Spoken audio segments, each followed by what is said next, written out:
Chapter 9: Cultural Conflict. Wanyanyekova placed everything back into his backpack and went hunting for anything he could find as a meal. Tired of fish, he grabbed a few stones and headed along the pond looking for the first thing he could find. After 30 minutes, he came across a rabbit. He paused for a moment to see if it spoke. A sigh of relief came over him. He washed and cleaned it. As Wanyanyekova sat on a log, he took out the scroll, learning his ancestry, and every few minutes he would turn the rabbit as the aroma thickened into the air every time the wind blew. The cool breeze stirred up words within him, so he got up, reached for his notepad, and wrote. The wind. You can't taste it, nor smell it, but it's there. The wind. You can't touch it, nor hear it, but it's here in the sphere. The wind. Where did it come from? Where is it going? What I do know, it comforts in time of need, especially in the heat. The wind. That's something, or someone I want to meet. The wind reminds me of someone special to me. That I can't see, but I know it is there. Can you guess who? Looking toward the sky, it's so blue. But the one I'm talking about is true. Clouds floating around with the rhythm, so true. Toss about only by the wind. Trees leaning back and forth, side to side, leaves dancing around. Squirrels racing up and down, playing, in the wind. Wanyanyekova smiled, placed everything in his backpack, ate his meal, and drifted off to sleep. The following day, Wanyanyekova took the quick route through the woods and came upon an open field. Halfway through the field, he saw a sky craft pass. The vehicle did not make a sound as it passed, but he hoped they did not see him. He said, "The only way he didn't see me was if he wasn't looking." Just as he said that, the vehicle made a U-turn towards him. "What now?" he said to himself. Wanyanyekova stood there as the craft approached. As it arrived, it hovered about 10 feet in front of him in the air. It slowly lowered to the ground, and seated on it was a very handsome man. Wanyanyekova could not tell if it was a man or a woman at first. "Hello?" Wanyanyekova hesitantly said. He heard Mletzi's voice. "Now see it with your spiritual eyes." The man quickly transformed into a hideous creature. The creature's feet looked like talons with very long legs. The body and head were one giant blob with sores and blisters that had pus seeping out. It made his flesh crawl. He couldn't believe his eyes. Wanyanyekova got into a stance. "What are you?" the creature said. "I am Abenian Omega 345. And you are a lucky man, for you shall be my slave, my pet for the rest of your life, so I may feed of you as you worship me." Wanyanyekova threw 3 stars towards its head, and they just went straight through the creature. He tried to strike the beast, taking out his samurai, but the sword went straight through it. The beast laughed until Wanyanyekova performed a powerful roundhouse kick that hit the monstrosity in the middle of its face, and the creature let out a howling sound. Several more punches, and then it backed up.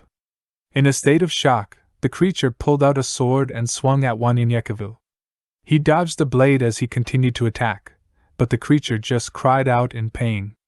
Yael suddenly appeared and yelled out to Wanyanyekova, "Try this!" A sword rushed toward Wanyanyekova, and with great speed and timing, Wanyanyekova punched the creature once more. Then he turned around, just in time to grab the sword from Yael and cut the beast in half. The blade pierced through the flesh like paper as Wanyanyekova slid it from its head down to its legs. A puff of smoke appeared, and it covered Wanyanyekova in black soot. Yael approached Wanyanyekova. "These are the beings that we have been training you for they are the fallen angels that follow Satan. Therefore, earthly weapons cannot harm them unless it is shielded by a special substance that the prophet Z shall provide." Wanyanyekova had a strange look on his face. "Prophet Z?" But Yael and the sword both faded away. However, Yael's voice could be heard saying, "Yes, he will be along shortly.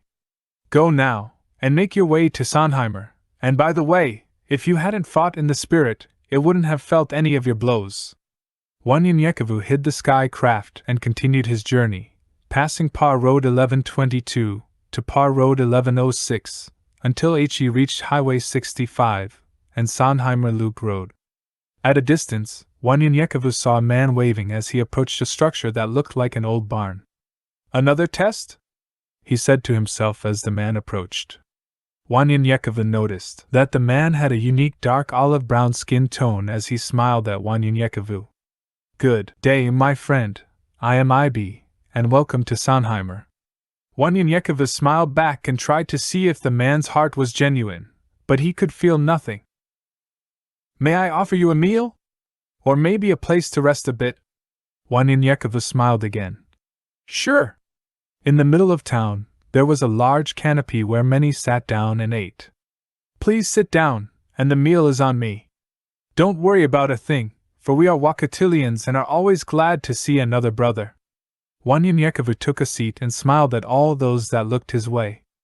Ibi placed the meal before him, and they both ate and talked. "Let me show you our community before you head off on your journey." Wanyan was full and did not want to be rude, so he smiled again. "Sure. Thanks." Wiping his mouth and hands and pushing his plate in front of him, Wanyan grabbed his things, and they walked farther into town. "I'm a single man, and I looked forward to the day I shall settle down and raise a family. And you?" Before Wanyan could speak, two women approached in opposite directions, and Wanyan looked one of them in the eyes, nodded his head to say hello, and smiled.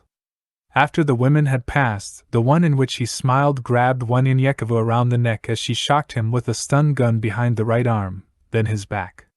She then tried to shock him in the groin area, but he moved, and it hit his upper thigh. The pain was so great that it knocked him to his knees. As he looked up, men surrounded him. Wanyan looked at Ibi. "What have I done wrong to be treated like this?" Ibi stood there, and did not say a word. The men rushed Wanyan against a nearby wall and held him down. "What have I done wrong?" Wanyan repeatedly asked, and the men said nothing. They took Wanyan belongings and left them against the wall as they waited. After a while, a muscular man approached with a book in hand. He signaled, and they rushed Wanyan into a building, chaining his hands into a ring made of steel. Moments later, a tall man entered the room. "Why are you here?" demanded the man. "I was just walking through, and I saw Ibi." The man leaned against Wanyan with a metal object, causing him great pain. "Ibi," the man interrupted. "Ibi is a fool, and doesn't know his left from his right? You have come for our women, haven't you?"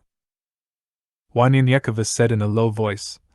"I only acknowledged the young lady's presence and smiled. That was it. It wasn't anything more than that. Besides, are we not all Wakatilians? Even if I was, what would be the problem? Are we not all blood? Are we not kin?" The man became furious, slapping Wanyan and almost breaking his arms with the metal object, saying, "We are a different breed than you. We can have your women but not procreate, but you and your kind are not worthy to touch the skin of our women, let alone look into their eyes." Wanyan then became mad. "Then there's no way. You are Wakatilians but fools. With your backwoods hypocrisy, you are only an enemy of your own people. You might as well be Anakataas." Just then, the man yelled something Wanyan could not understand, and a small group of men came and threw Wanyan into the back of a makeshift vehicle. Laying there tied up, Wanyan looked up. All he could see were the trees and the sun to his east as the vehicle drove. The vehicle stopped after 20 minutes, moments later, for men grabbed Wanyan, and they all walked toward a great waterfall. 5 more men met them. There were 4 men on each side and a man behind him. As Wanyan looked down, he measured it at least 1,000 feet below. The men taunted Wanyan as they walked him near the edge. There was a metal pipe that separated them from the edge. One man said, "Your death will be quick and painless," as he laughed. Wanyan resisted by pulling back with his legs as they pulled forward, saying, "No, now is the time of your death, and not mine." Wanyan anticipated their moves. Once the men tried to push him over, he stopped resisting, grabbing the pipe while jumping toward the edge. Using their own force and gravity, they hurled themselves over the edge while he hung on to the metal railing as the men fell to their death. Wanyan quickly flipped over the pipe, killing the rest of the men while his hands were still bound. Wanyan took a seat on the ground, rubbing the bruise on his arms, trying to understand what had just happened. Heading back, he notices a sign. Par Road 1106/Sondheimer Loop Road. Scratching his side, he mumbles, "I didn't see this sign." Hands still shackled and his mind perplexed until he walked upon a sign that said, "Welcome to Sondheimer, Louisiana." Wanyan walked through the town. It looked as if no one had been there for many years. He reached the structure where they held him hostage, but it was abandoned and barely standing. He continued, seeing his backpack as he bent down to get it. Letzi and Yael appeared. "Many will come and say that they are your brother or sister, but their hearts will be far from it. They shall deceive many with these lies. Taking, but never giving. Using you for profit but not caring for you at all. There will be many ways they shall try to deceive Sabaoth's children. This will be one of the many ways, remember this. Stay here for the night." A campfire instantly appeared with a hammock and food already prepared as Mletzi continued speaking. "For you shall find rest and peace until you reach your last and final stop in Tallulah. Take your time and absorb the words and events that have happened today. Just be in Tallulah tomorrow before the sun sets." Wanyan held up his hand because they were still shackled as he held his hand up. They disappeared as well, but the bruises were still there. Wanyan just stood in a daze while thinking about everything that had happened to him. Everything felt real. The words of the tall man bothered him so that he recalled the history of the betrayal during slavery and segregation, the injustices incurred during the civil rights movement, and even the Trump era as he wrote, "Black or white? Our blood is red, yet we feel that we are greater than each other. We all die, though some of us think we're immortal. It's all because of the skin we're in that makes us sin. Black or white? It doesn't matter. We all must live, we all will die. Anything other than that is just a lie. True, I love my own, but even this took time. Ashamed of my own as a youth. I was taught that, I bought that. Believed that. But then I found the hard proof that I was of royalty. But back then, I just wanted to run and hide. Because I was told another lie. They said I was a savage, that I was a nobody. Then I found out I was somebody. Not because of my skin, but because of the sun. Black or white? Who's the greatest? None. But the sun." Wanyan realized he had 24 hours to get to Tallulah, so he relaxed and got caught up on some reading. Taking out his Torah, he read the book of James, which was his favorite, and finished by reading a few passages from the book of Acts and Revelations. The sun began to set, so he gathered some wood for the fire and finished up the scroll Mletzi gave him.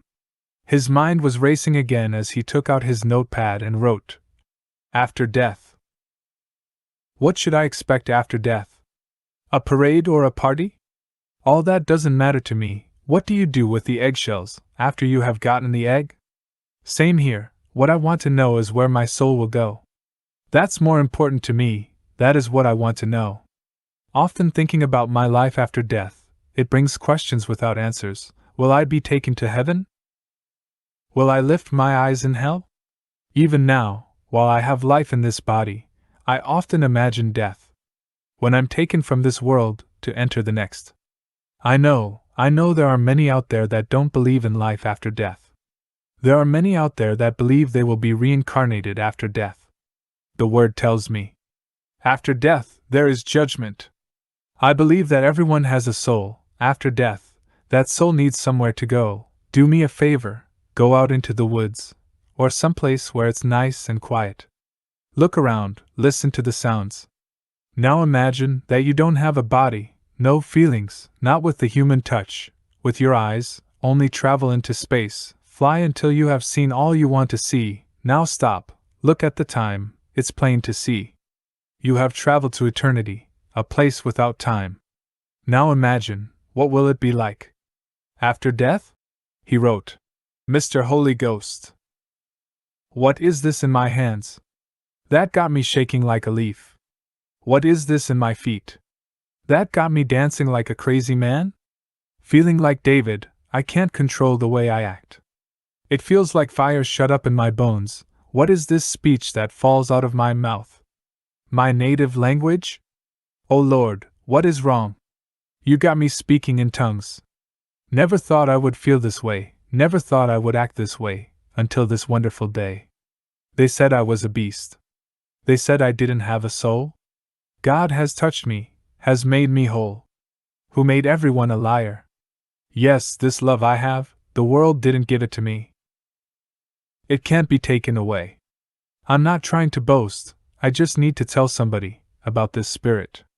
This man named Mr. Holy Ghost. He wrote, Angels. We all know of the great fall. The one that took 1/3 of the angels from that great place called heaven. Listening to the great deceiver. Because of him, we have non-believers. When they fell, they were transformed from beings of beauty into beasts. Monsters, when seen with the naked eye. They look upon us and wonder, why? What are these beings, that they can choose between good and evil? Knowing where they will be going, unaware of the fact they, too, had the same choices. They made theirs, a long time ago. So in hell, they will lift up their eyes, without any surprise. Some here on earth, not all, are jealous too, and refuse to let anyone else go up above. So their job, in their minds, is to take as many of us as they can. They had a job that we can only imagine. They have met people we only dream of. They were not always demons, they were angels. He wrote, God is mighty! Ra had no grave, for he never existed. Zeus had no grave because he was the same way too. But God is mighty. Isis, Neptune, those who believed in them, were blinded by darkness. Molech, Baal, some still do worship. But God is mighty. Muhammad has a grave, and he's still there. Jesus had a grave, he's no longer there. Listen, where his body once laid, there's a sign that says, He has risen. God is mighty. No longer is there a reason to fear death.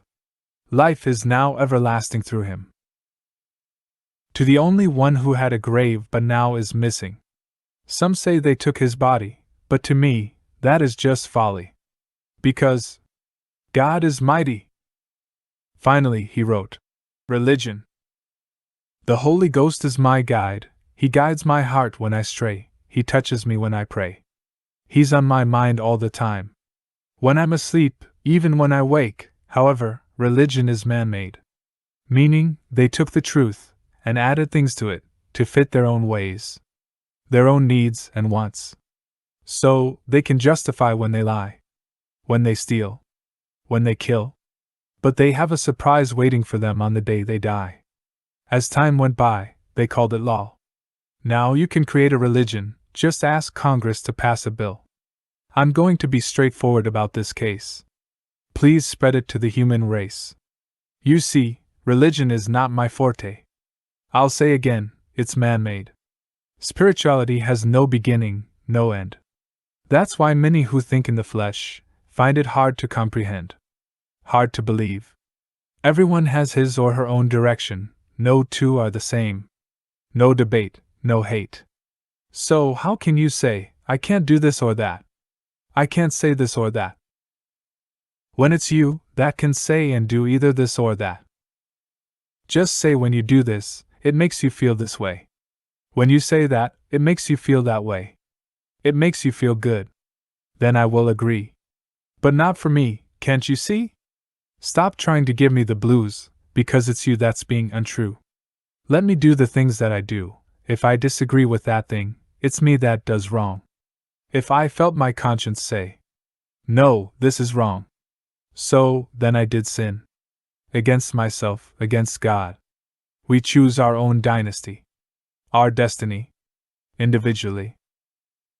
That's why the people in the Word were special. They knew for themselves, didn't pay attention to anyone else.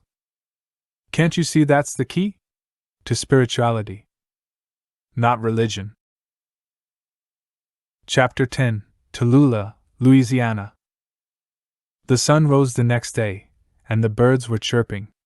The smell of honeydew filled the air. The sun pierced through the trees and awoke Wanyan Yekavu. He just laid there, enjoying the sound and sweet smell, staring into the sky and thinking about the past few days and how blessed he felt to be chosen by Sabaoth.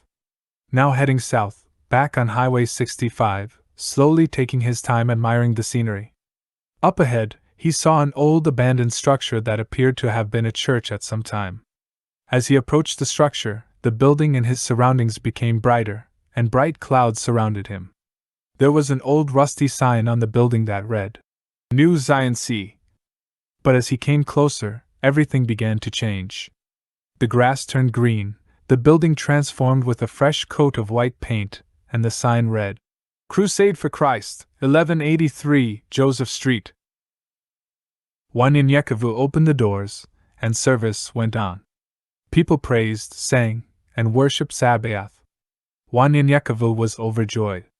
Sliding into one of the open spaces to join in, he found himself clapping and giving praise to Sabaoth. After an hour, 2 women approached the pulpit. You could tell they were mother and daughter. The daughter spoke. For centuries now, they have used and abused Sabaoth's people. Because of greed, many individuals continued to do so after abolishing the international slave trade. They stole our ideas and inventions for profit, imitated but never duplicated.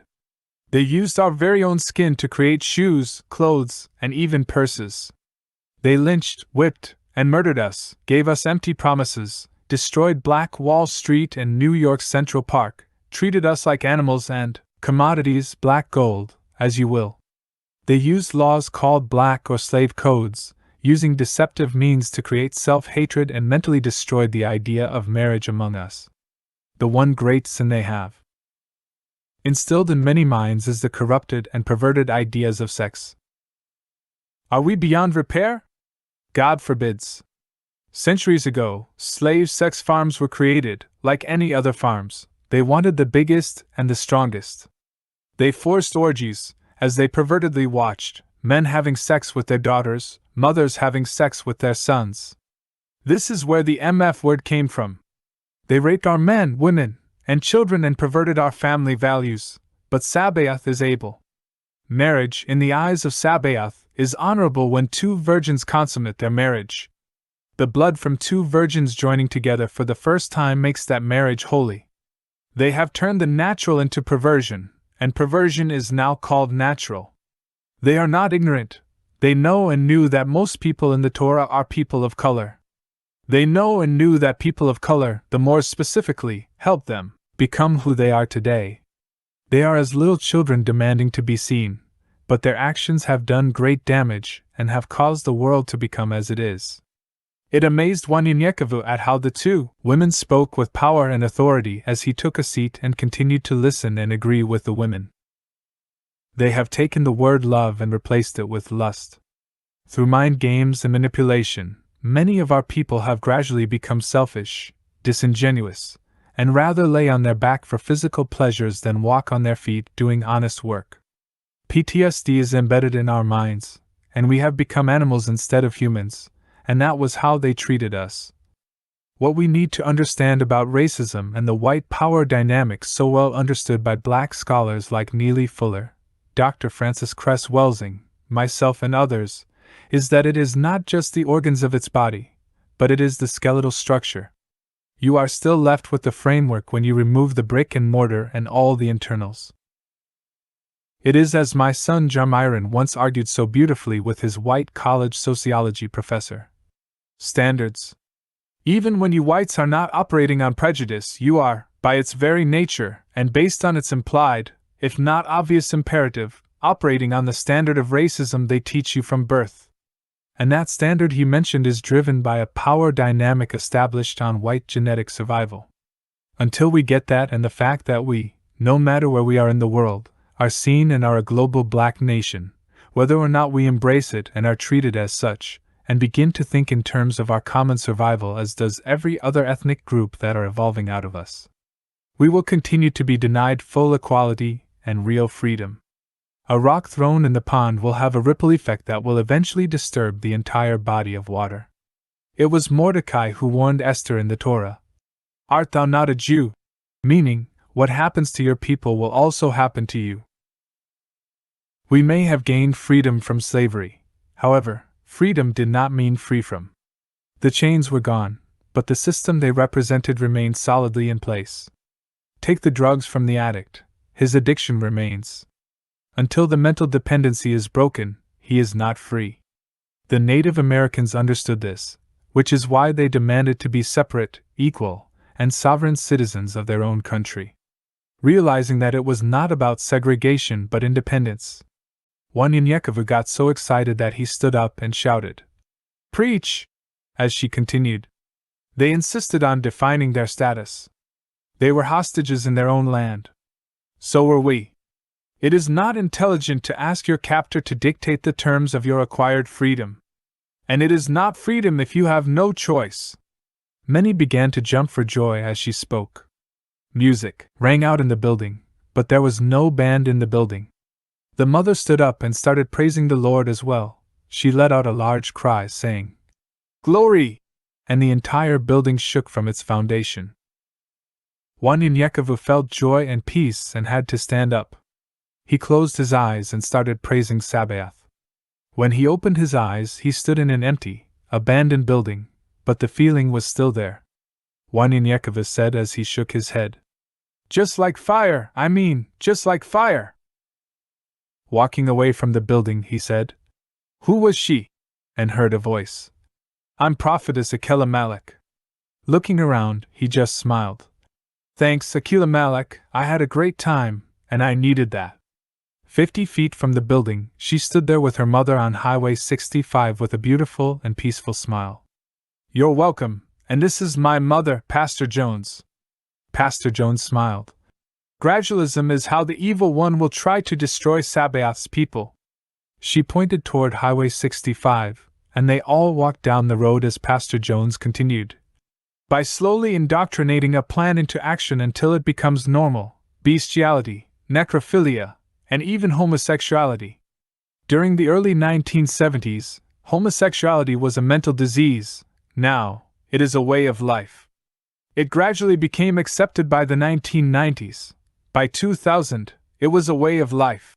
Thousands of years later, this world is just as, or even worse than Sodom and Gomorrah. Akilamelech turned toward Wanyenyekevu. Remember this: man is the sixth extinction facing this planet. His greed and disrespect for nature and life is hurtling him towards the extinction of over 1 million species in the next decade or less. Nshika said, "Except those days be shortened, no flesh will be saved." And so it is. They continued talking until they were between Fleury Road and Omega Road on Highway 65. Akilamelech stopped and took out some olive oil. She and her mother prayed over the oil, and her mother poured it into her hands. Akilamelech said, "You are about to meet incubus and succubus. You will need strength to defeat your enemy. You must know your enemy to defeat your enemy. Only through Sabaoth is this possible." She placed her hand on his head and prayed for him. He lifted his hands in the air and started praising Sabaoth. When he came down, they had disappeared. Wanyenyekevu felt like he was on cloud 9 as he continued to walk toward Tallulah. He passed the old abandoned town of Talabena and closed in on the bend before he finally got to Tallulah. Wanyenyekevu felt at peace since his talk with Akilamelech and her mother, all the while enjoying the scenery when he came across a sign that read, "Welcome to Tallulah." As he walked, he noticed the grass became greener as he approached the city, and the street signs were repairing themselves, and he started reading them on his way. Highway 65 changed into North Cedar Street. Passing Blair Street, McKinley Street, Roosevelt Street, then he came to a strange crossing. One side of the street, on the right, was called South Levy Street, but directly across from it, the name was Van Zelfen Street. He stopped and asked himself, why is this named South Levy Street on this side of the road, but this street is named Van Zelfen, unlike the rest? Maybe this guy, Van Zelfen, did something important? He continued as he passed North Street, East Washington Street, and East Auburn Street. He asked himself, what kind of name is this? As he continued to pass East Darrow Street, East Craig Street. As he looked ahead and saw Yael and Letzi, above their heads was a sign that read, East Green Street / Highway 80. Letzi said as he approached. This will be your time of reflection. This will be your home for the next 90 days, and you will not see us again until it's time to move on. You will experience joy, hatred, fear, love, and anger in this place, but you will learn what is needed to help you finish your task at hand for Sabaoth while you are here, and this will only happen here. You will see echoes of time, and echoes in time. It is one thing to hear of the stories and events that happened to your family, but it is another thing to see them. Wanyanyekevu started to speak, but Letzi interrupted him. If you stand in a location for a long time, you will see moments in the past, dealing with or concerning your family. These are called echoes of time. However, if you speak the words, "Show me," the same time will fast forward to the future until you say, "Stop." These are called echoes in time. Wanyanyekevu smiled, trying to recap what was said. Echoes of time shows the past. But echoes in time shows the future. Of time and in time. Understood. Standing in a location for a while, echoes of time in history. If I say, "Show me," echoes of time, fast forward to a later period. Wanyanyekevu said. Hold on, wait. What? Letzi continued. In any case, echoes of time or echoes in time, you can say stop, rewind, fast forward, or even repeat, and the echoes will do so. No one is able to see you, because these are just images of the past. Wanyanyekevu nodded his head. Understood, I think. Yael looked at Wanyanyekevu. Before you leave, the evil one will show himself. Be strong, for you are now ready. There should not be a doubt in your mind when he appears before you. Remember, you cannot kill these deities as of yet, so don't try, but if you're not careful, they can bring the worst part of you out. Letzi, pointing to the west. There will be a meal waiting for you on Adam Street. This will be the last meal we will prepare for you. The flesh is feeble, and this is the reason for your hunger. You have been through a lot, and it is about to be over, and everything will return to normal. Letzi and Yael bid their farewells and disappeared. Wanyanyekevu stopped as his stomach was growling. Where's Adam Street? I didn't see that behind me? Go west. He heard Letzi's voice in the distance. Wanyanyekevu started walking, and he stood in front of South Chestnut Street. Just for a moment, the woods in front of him changed. Structures appeared before him. Cross Keys Bank, he said to himself. A bank. He continued to walk, and a particular structure would appear and disappear. Cooties? Tallulah Motor Supply? Trying to remember the street names and some landmarks. Besides, he would spend the next 90 days here. He needed to know how to get around, but he was uncertain what was the present and what was an echo of time. Confused by the time, he came close to some old railroad tracks and stopped. Let's see how this works. Show me. He started toying with the echoes to see which was which. Looking at a building, he read. Blooms, he said aloud. Stop! It was an ice cream parlor. Fast forward! It was an inside strip mall. Fast forward! There was a sign that said, George Wall Grocery. He repeated. Rewind, rewind, rewind. Muddied water had surrounded him, and it was coming fast. Quickly, he said. Fast forward. After a few seconds, he shouted. Stop! An old newspaper was stuck to the bottom of his shoes. Picking it up, it read The Flood of 1920. Looking up at the same building, he read a sign that said, Bloom's Apartments. He stood there for 30 minutes, playing with the echoes until he could understand them.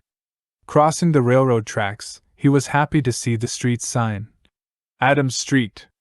His mouth watered as he smelled the aroma, seeing the campsite just up ahead. He shouted for joy as he ran and opened the pot. Chicken and dumplings, lightly mixed with green beans and carrots. Man, oh man, he said out loud. Sitting there eating, he spotted two young boys, about 9 or 10. A structure appeared made out of some kind of material he had never seen before with a metal roof. There were signs around it, and a large red ball was on its side with cursive lettering with the words, Coca-Cola. Wanyanyekevu got up and walked to the building. Mr. Pete's Grocery. a sign posted outside the building. Curious, he tried to open the door, and his hands went through the door, so he continued to walk inside. There were the two boys with a red wagon filled with glass bottles with Coca-Cola, Dr. Pepper, and RC written on them. An elderly man said to the boys, "That'll be $20. One of the boys said, "And that's $10 apiece." Andrew replied, "Yeah," with a smile on his face. "Ah, man. Larry," Andrew said, "let's go to George Wall's and buy some firecrackers." Larry counted his money and excitedly said, "Okay." Wanyinyekevu, with a smile on his face, laughed at the two boys enjoying themselves as they ran up the street. He followed them until he got back to his campsite. From a distance, he heard them comparing and trading their snacks. "I'll give you 1 sugar baby and 2 planks for a moon pie," said Andrew. "Okay," said Larry. "I'll give 3 windmill cookies and 2 Kool-Aid straws for a Babe Ruth." The two boys faded down the road. Wanyinyekevu had just finished his meal and packed up his backpack when he saw the boys returning more excited than before. Wanyinyekevu said to himself as he took out his notepad to take notes on how to get around this small town, "I'll follow them for a while." The two boys headed north on Adams Street and turned west on West Craig Street, where they stopped on the corner of West Craig Street and Harding Street. They walked onto a porch and started separating their firecrackers. "What y'all doing making all that noise on my Gary?" Andrew shouted back. "It's me and Larry, Big Ma." Big Ma came to the door. "Y'all gotta take that noise somewheres else. Y'all gonna make my cake drop. This house shakes when y'all shake. Y'all gone somewheres else with that noise and shaking." As she went into the house, you could hear her say, "If these cakes done dropped, I'm gonna whoop both y'all tails." The boys shouted, "Okay," as they quickly gathered up their things, headed north on Harding, and made a quick left on West Arrow. "Ruby!" shouted Larry. "Me and Andy." Ruby interrupted him. "You and Andra go and get me some pressed ham and cheese, some light bread, and some of those Ritz crackers from Yellowhammer," Andrew said. "Where we gonna put our stuff at? We don't want Dexter messing with our firecrackers until we come back," Ruby said. "Y'all put that shit on the table. Till y'all get back, Dexter ain't gonna mess with that shit. Gone now and her back. Oh, and grab me a can of snuff and a box of starch in the red box. Andra, make sure y'all get that red box. Tell Bowman to put it on my tab till next week. Oh, go ahead and get $1 worth of hog head cheese for Nut." The boys put their bags on the kitchen table and ran out the door. Wanyinyekevu left his belongings at the house and chased after the boys. He felt the excitement as they did. Taking notes as they headed west into a curve and made a right on Pecan Street, then left on Bozeman Street until they came to a white building on West Craig Street. As they returned, they saw Rosemary at the house with Ruby. "Andrew, you and Larry James need to hurry up with that pressed ham. Me and Chuck are hungrier than 2 fat ladies waiting on their food stamps at the end of the month." Larry laughed and said, "Hey, Rory." Wanyinyekevu was laughing unto tears as he hung around them as he spoke. Fast forward. He was so entertained with them that he stayed around for 3 weeks, fast-forwarding and rewinding their time echoes. He wrote the names of the people: Ruby, LZ, Blue, Dexter, Pam, Dee, Susie, Odell, and so many more. They had surnames like Reynolds, Bolin, Roach, Moore, Turner, and Atkins. One day, as he was studying his scroll, he jumped up, and to his surprise he had been surrounded by his descendants all this time and didn't even know it. On that same day, a woman came to Ruby's house. She looked familiar, and he stopped what he was doing to listen in. "Ruby!" the woman shouted as she knocked on the door. Ruby opened the door. "Hey, Cat, what you yelling and screaming about?" Cat said. "Take me to the bait shop. I just ran into a little chunk of change. I'll buy you your Miller High Life, and I want me some 15-year-old old charter." Ruby smiled. "Well, shit, hold on, girl. Let me go put on some shoes." The women entertained Wanyinyekevu as he looked on and laughed as they began to drink and listen to music. He was curious about these two and wondered who this new woman was, so he followed her home. After a few echoes, he realized she was his great-great-aunt, Catherine Roach, who lived nearby on the corner of University and North Madison Street. He played with the time echoes for a bit longer until he was on University and Weiss Street. There, on the corner, stood a greenhouse with an enormous yard. Nervous for the first time, he realized this was his great-grandmother's house through which he was the descendant of Adam, the first man on earth.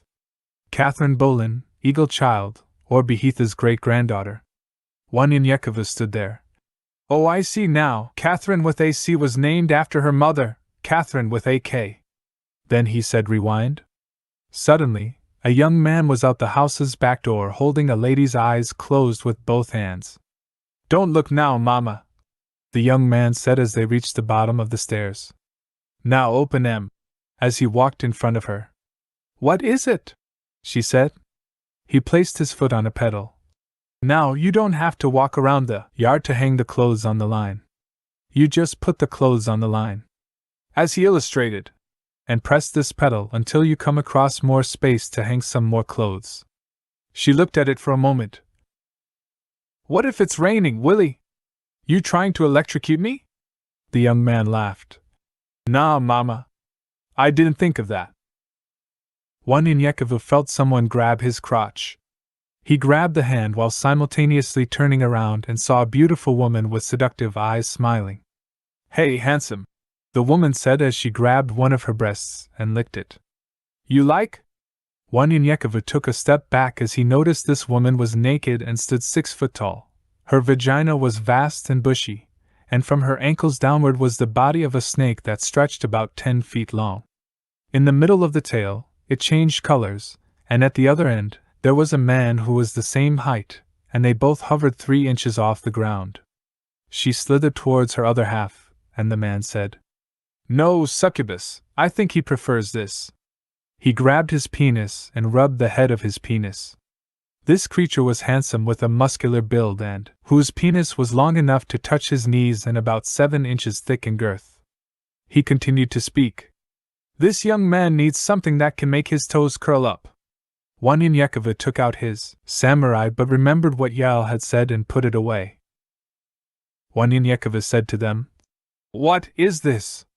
The woman said, I'm succubus, and this is my twin brother, incubus. You can have one of us. And incubus, with his baritone voice, interrupted. Or both of us. Wanyanyekova said, I have a wife to be. No, thank you. Succubus laid down on the grass while rubbing her clitoris, she said. Crawl on in here and come take this for a test spin. I'm sure you'll like it. Wanyanyekova himself began getting an erection and said with authority. No thanks, I'll wait for my wife. I prefer love over lust. Incubus said. Wife. I can't tell. I see you got yourself a hard-on. He headed toward Wanyanyekova and wrapped around him. That husband and wife shit is going to be a thing of the past, thanks to us. We are making hoes and extra hoes only. There will be no such thing as a housewife. He laughed. Just hoes. He continued. For your people, yes, your people, here on this side of the globe, we had to put special plans in place for you all. You see, we started with slavery, and we put it in the minds of your slave masters to make your penis and vagina larger and bigger, even larger titties through breed techniques we gave them, and they started having orgies, and that alone introduced porn. We seduced them to seduce and rape your people as the years passed. Wanyanyekova said to himself. Gradualism. Incubus continued as he was rubbing on succubus's breast. Are you sure you don't want just a little of this? Wanyanyekova said. What is it that you want from me? I have no intention of doing anything with a demon. Succubus became angry. You won't, but your people will. Even now, they have us as their spirit husbands and wives. They cannot and will not be faithful to anyone but us. Sure, they will have sex, and they can have sex. We don't give a damn, the more, the merrier, but marriage, no, they belong to us. Incubus interrupted. Many will only be able to get along with each other only during sex and sex only. They will incur cervical cancer, HIV/AIDS, and other incurable diseases. These will spread among them, and even new diseases will only be created and spread among your people. They both said as if they were singing a song. Just a whole lot of fucking going on. Succubus laughed. We will do this while they sleep. Everyone got to sleep. We will cause people to rape your children at an early age, and your children will run to the same sex for comfort. And your men, we will feminize them, and your women shall be masculine to the point that they will not populate anymore, but they will be highly indulged in sexual activities with each other. Hoes, just hoes, more hoes everywhere. Incubus and succubus laughed at Wanyanyekevu and began having sex with each other as he stood there. Wanyanyekevu became immensely angered by the statements and actions of the two, and he called on Nshika. Nshika, son of Sabaoth, I am but a man and have no power against such a creature. I call on your name and your power. Wanyanyekevu pointed to the demons. In the name of my Redeemer and Savior, in the name of Nshika, I rebuke you. The two had quickly disappeared, and Wanyanyekevu cried. Chapter 11, El Paso, Texas. Samuel stopped telling his story to young Cush and just sat there in deep thought. "Dan-daddy? Dan-daddy!" Samuel heard his small voice calling out his name. Cush looked up at him. "Why are you crying, Dan-daddy?" Samuel got up and started looking for some papers. "Here it is." As he returned and sat down, Prophetess Akila Malik wrote these papers centuries ago, and she said it best. The war for the soul of humanity and planet Earth is real and unrelenting, the hardest to win when the souls for whom you fight are loyal allies of the enemy you face. You are, in effect, fighting a war on two fronts. Worst of all, trying to save someone who doesn't know they are in danger, refuses to believe it when you tell them, and refuses to accept it even after they've seen the proof. That is the mindset of most of those we've encountered for some time now since returning to Louisiana, along with the very isms, sexism, men thinking they are superior to women, racism, whites and other people of color thinking they are superior to black people or others of different shades than themselves, classism, one group thinking they are superior to another because of what they possess or who they think they are, and elitism, those who think they are the apex and everyone else is the base. The saddest and most frustrating of all is dealing with the truth, blatant and irrefutable, that none of this is anything more than an illusion created by the very enemy you fight. And you are fighting to pull people out of a burning house while they insist the enemy who fans the flames will save them. One definition of hell is the truth seen too late. Turning a few pages, Samuel said, "Here's another one I like by her.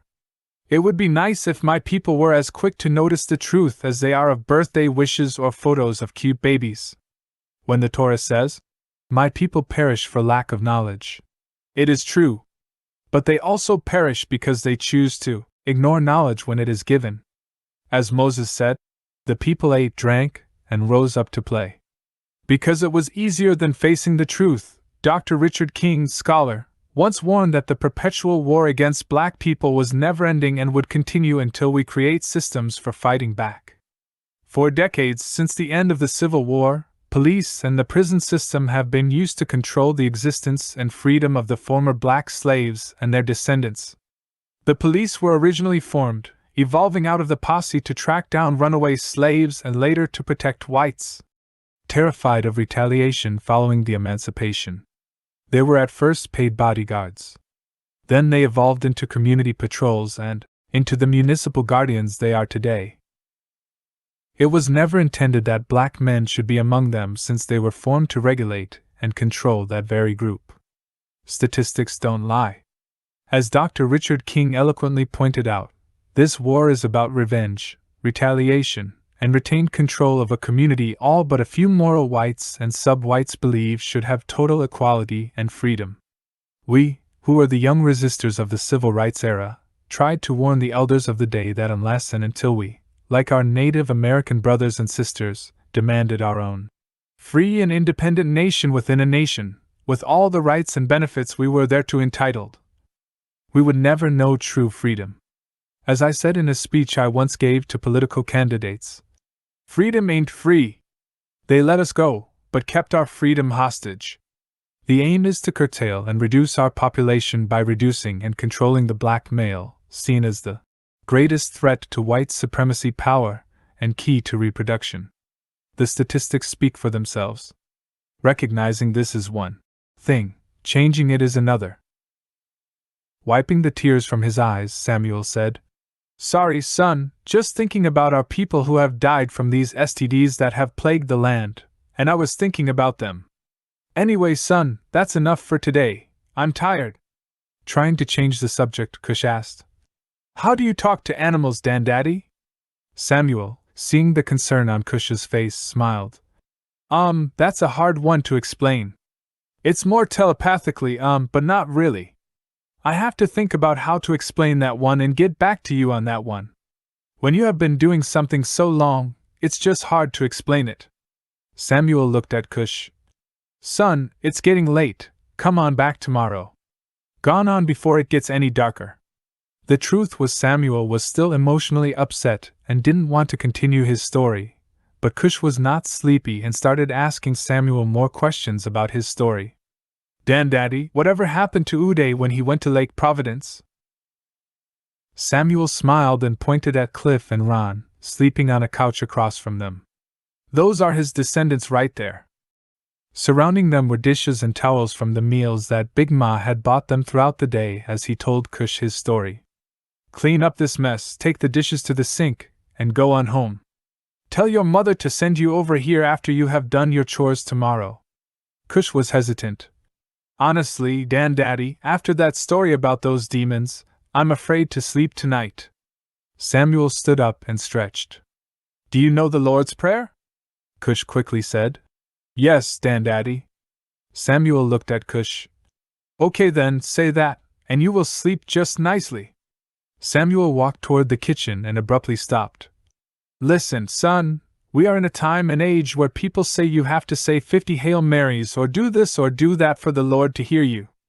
I say just become a friend to your Creator and let Him guide you. You see, everyone's friendship is different. Become His friend, you respect your friends. Here on earth. Respect Him as if He is your friend. You know He doesn't like this or that, don't do this or that, and learn His way like any other friend, and He'll guide you on the right path. I have a friend who cannot stand cigar smoke, so I do not smoke around him. That is respect, that's a friend." Cush still didn't want to go home and had heard many people say, "Don't ask that man about no poetry, he's good, but he'll wear you out." So he said, "Dandaddy, I heard you write poetry too." Samuel was determined to send Cush on his way, but he knew he was still bothered about the story of incubus and succubus, so Samuel turned around and took a seat in his chair. "It runs in the family. Okay, I'll tell you a few, and then you'll have to go." I wrote this one thinking about how it used to be in the olden days." Clearing his throat, he said, "Perfect world. Grandfather smoking like a train as he grasps for air to breathe. Mother is cursing. Father ducking from the things thrown in the air. Sons and daughters are growing up so fast, saying, 'Life isn't fair.' Grandmother fussing because the nutrients are missing. No food in the house, nothing is in the kitchen, everyone screaming. This living is unfair. This country is singing like birds, with words of foolishness and pride. Foolishness and pride that we despise. City rushing like ants on a hill, as she prepares for war. Drugs dancing as it captures their prisoners, returning them to jail. Schools praying, for they know it is they who are sending us to hell. But who cares? Jobs dying as they try to reach the unreachable. Money crying out for its cousin's greed and pride that can be seen even in your eyes. Husband sinking because he is unable to pay his rent. Preacher crying, for they have no more stories to tell. Grass waving like little children, as they wait patiently to speak to the sun for growth, or even the moon to sleep. Dog barking like selfish women, who can have their way. Fleas biting as they work their 9 to 5, to survive, all this jive, while sitting on their prey. Diseases lurking in the darkness, is all this making you blue? It's happening because of you. As death waiting patiently for the moment to grab you, taking you to its home, your final resting place. Grown men yelling like little girls, as we all try to live in this perfect world. Samuel said. I like this one too. Signs of the times. I asked so many questions, not one could be answered. I had to learn them on my own. Why didn't anyone know the answer to my questions? Were they so hard? Had to realize some of them alone, on my own. Searched and searched. Still, no one could answer these questions except him, who knows everything. Goodness and mercy is his name. Asked about hunger, pain, and suffering. Asked about mankind and prejudice. Envy and hatred. Explain. How we all go through all these things today, while other things get in the way. Generations, getting worse than the one before. Those that were not strong, but humble, will make it past the test of time. Telling me, it would soon be over. It would no longer exist. Telling me, it was going to get worse, before it gets better. Telling me, it was all written, in the signs of the times. Samuel finally sent Cush home, but bright and early, Samuel saw Cush outside staring at Gemini as if he were trying to speak to him. Cush stood there for 10 minutes before he continued on to Samuel's house.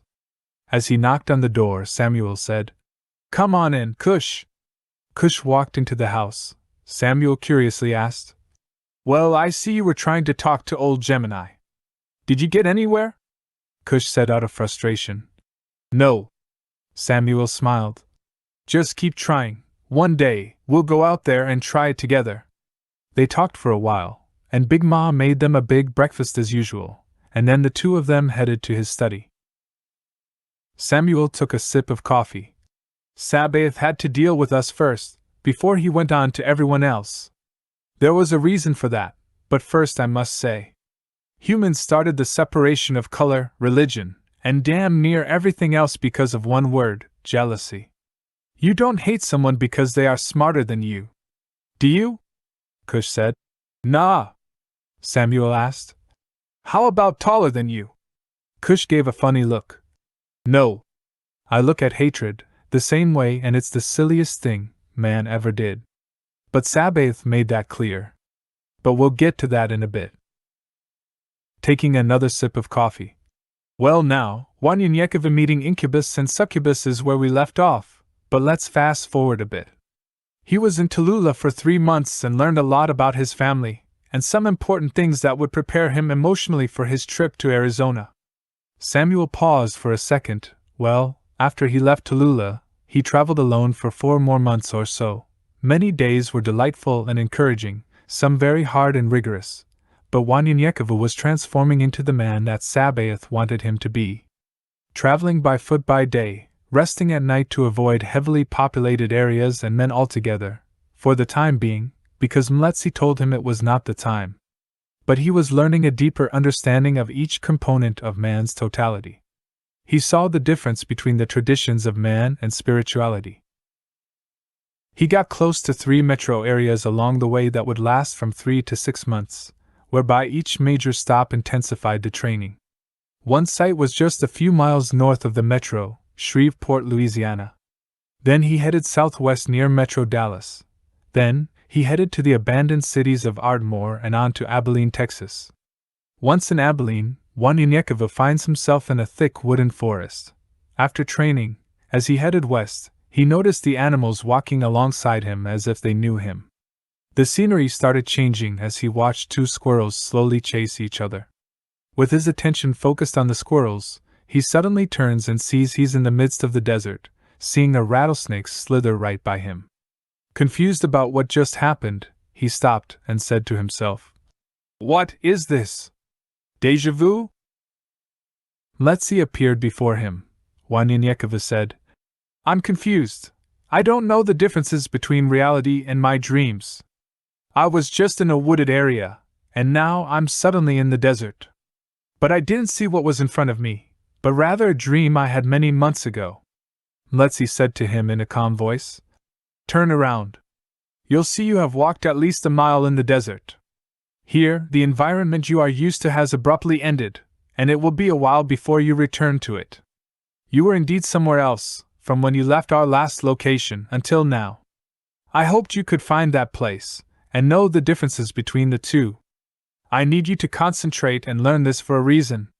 Sabaoth has been dealing with you with this since you left home, introducing it to you in dreams that now have come to pass, and it's growing stronger for a reason. I will explain later as you learn that difference. Now, continue to travel west. I will return with a blessing from Sabaoth when you have achieved this final lesson. Wanyan said. I don't understand it at all. Letzi said. You will. And Wanyan rubbed his eyes, scratched his head, then replied with determination. It is so! Unfamiliar with this environment, he didn't know what to eat or where to find water. He ran across a plant, and what appeared to be some kind of fruit on it. He took a bite of it, and found himself getting sick. Then, he woke up and still had the fruit in his hand, but it hadn't been bitten, so he immediately threw it away. The confusion would come and go, and he thought he was going crazy for a moment. He dropped to his knees as he prayed.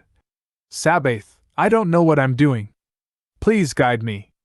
As he was praying, Sabaoth showed him a cactus, and the things he read as a child manifested. Water from cactus and snakes. I shall eat.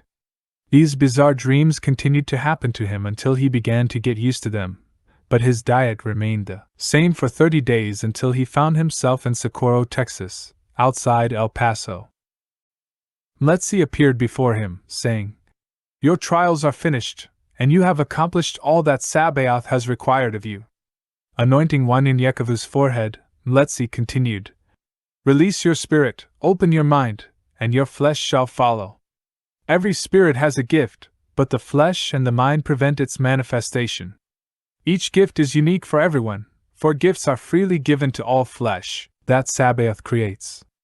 Your Creator chose you because of your heart and humbleness. There will only be 3 people in this lifetime who shall receive this gift. It shall soon come to you like breathing, and you must embrace it.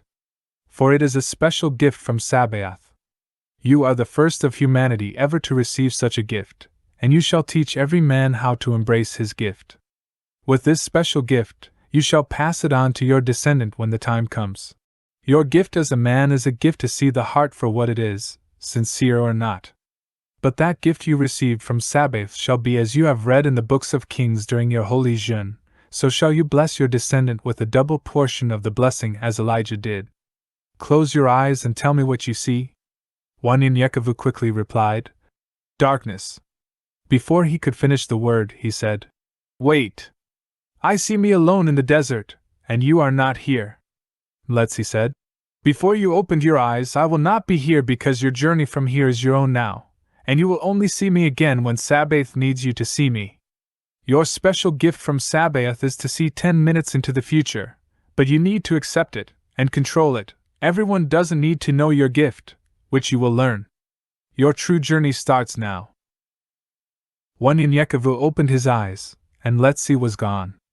The evening sun faded as he sat there gazing into the sky. He noticed a hare just within range for a quick dinner as the sun set. He reached for his bow, shot the hare, prepared a small fire, and cleaned it. As he waited for the hare to get to that perfect brown tone, he seasoned it with some of the last fresh herbs and spices he received from his mother. He just stood there looking into the fire, grabbing a pen and pad, and wrote, Black race. Contemplating. Yes, heavy thoughts run throughout this weary mind.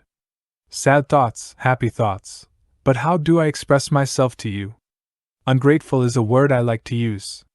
It seems hard to say, but it's the truth that will lead you to the straight and narrow way. Disrespectfulness seems to be second nature for you.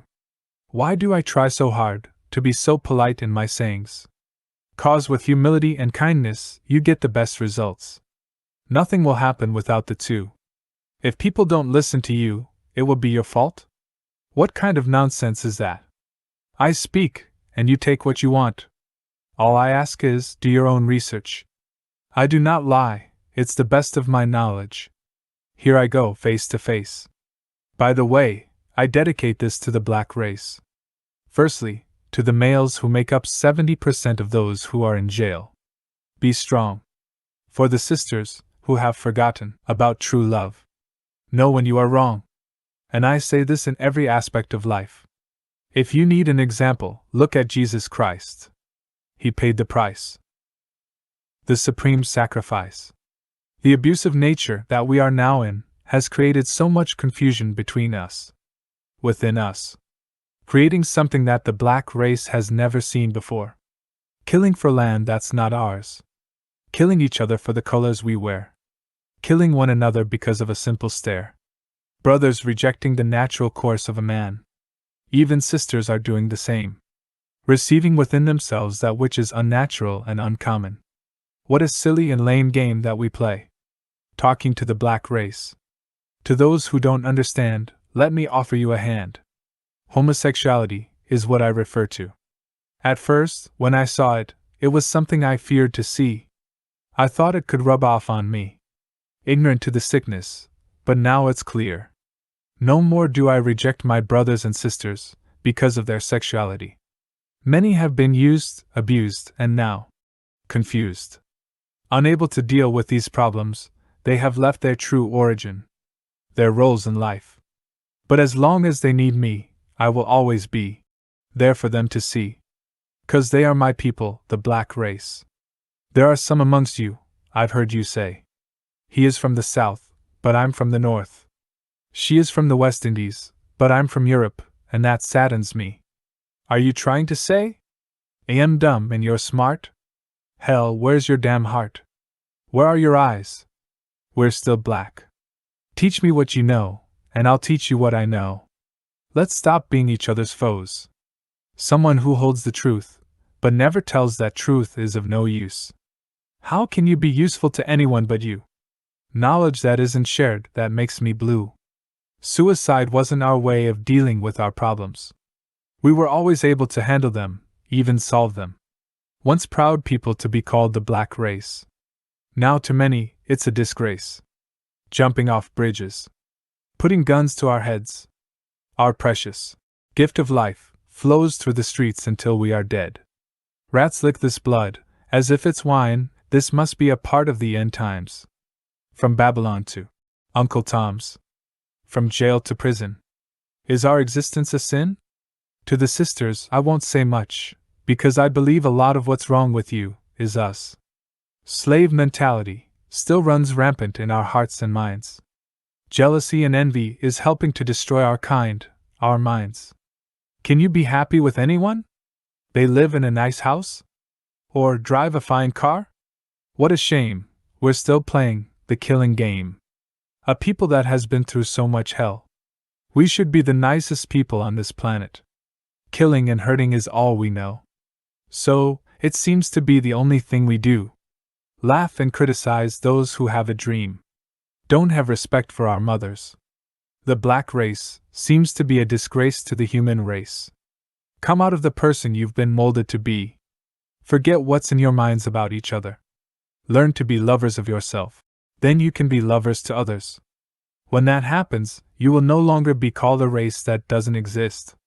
For where is the land of black? Until you realize that you will forever be an outcast. The lowest form of life. You see, others know their point of origin. Koreans, Japanese, Europeans, Italians. All recognize their race, their place. But your title will be plain and simple. The black race. One Yanyekova was staring at the fire, waiting for his meal to finish, when he smelled something strange. Looking up, he saw his meal burning. After a few minutes of cleaning off the burnt sections, he slowly ate his meal and laid down for the night. He had a vision of a few men just a few yards away from him as he was lying down. He focused on the men and their conversation. "Aislinn," one man said to another. "No disrespect, but your father would have my head if we don't return soon," said Margier, a tall and skinny young man about 18 years old whose job was to look after Aislinn, the young son of a tyrant named Oedipus. They stood looking at Wanyanyekevu, writing in his notepad from a distance with 3 of his bodyguards, Adalbert, Alwyn, and Corin. "I'll have Corin take your head now, if you don't be quiet," said Aislinn. "I am hungry now, and this cat T has dinner already ready. We're going to kill him and take his fucking food." Aislinn was 18 years old, tall, hard-faced, and a very spoiled young man. They all had no choice but to agree. "Follow my lead, then," Adalbert said. Wanyanyekava sees and hears these 5 Anakataas men gather behind a large brush in the desert. After 10 minutes he hears, "Evening, my friend, we mean no harm. We're heading toward El Paso, and thought that you might be on your way as well, and maybe you might need some company," Adalbert said. Wanyanyekava smiled because he knew these were the same men he saw in his vision. Wanyanyekava was always a serious young man and hardly joked or played around at all. You would have had to have known him for quite some time for him to make a joke around you. They didn't know that his weapon of choice was the white cane passed down from his ancestors, which yielded the samurai sword inside it when you turn it a particular way, made from elephant tusk, his great-grandfather had killed years ago. They didn't know that his bow was another weapon he loved for distances, which his grandfather made for his father, and his father gave it to him for his journey. But his love for carving wood and fashioning different metals made him an expert in throwing stars and knives. What they didn't know was about to be the last thing they knew. For Wanyanyekava said to the men, "How is it that so many come for one man? Is this the way of the Anakataas? No, I have not known of this way since hunting for boar. As a child, we did go in groups to hunt the great beasts, for they are dangerous animals when you come face to face. So, is this what you see when you see me? A great animal, and you are children looking for a great adventure?" Corin was Assalin's chief bodyguard, 22-year-old, 6 foot 2 inches, weighing 260 pounds, with muscles bulging out of his clothing. He snarled, popping his neck and shaking his shoulders. "Leave this little man to me, and let me show him what I do to boars." Pausing to finish popping his neck, he said, "Let's play little man." Wanyanyekava noticed that Corin came rushing in, so he sidestepped to his right and kneel kicked him to the stomach. Then, he spun around and kneed him in the head, followed by a roundhouse kick. "Is that the best you can do?" Wanyanyekava shouted, pointing at Corin, who was knocked out cold. Seeing this, the other 4 men yelled as they rushed toward Wanyanyekava. He side-kicked Adalbert in the throat as he gasped for air. He took out his cane and quickly struck him in the temple, instantly killing him.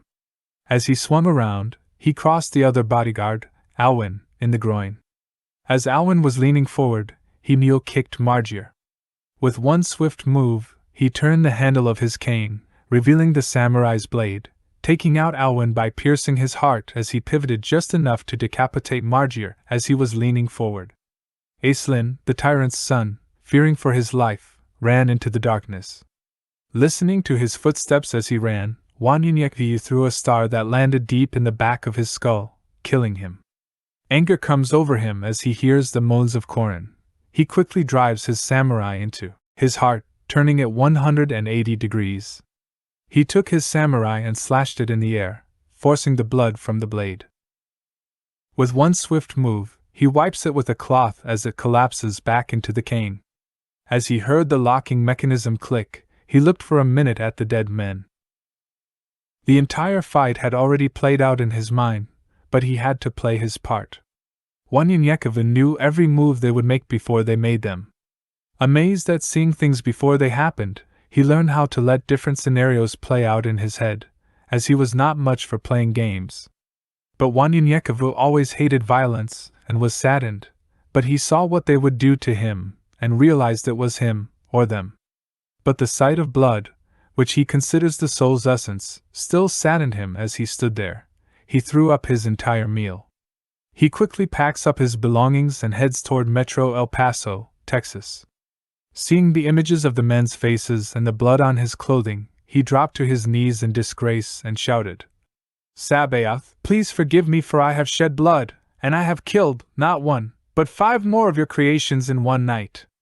It seemed like hours as Wanyanyekava cried out to Sabaoth before he finally fell asleep. As he closes his eyes and sees darkness, he sees a small light above his head. The light gets larger and more prominent, then suddenly, he sees his grandmother.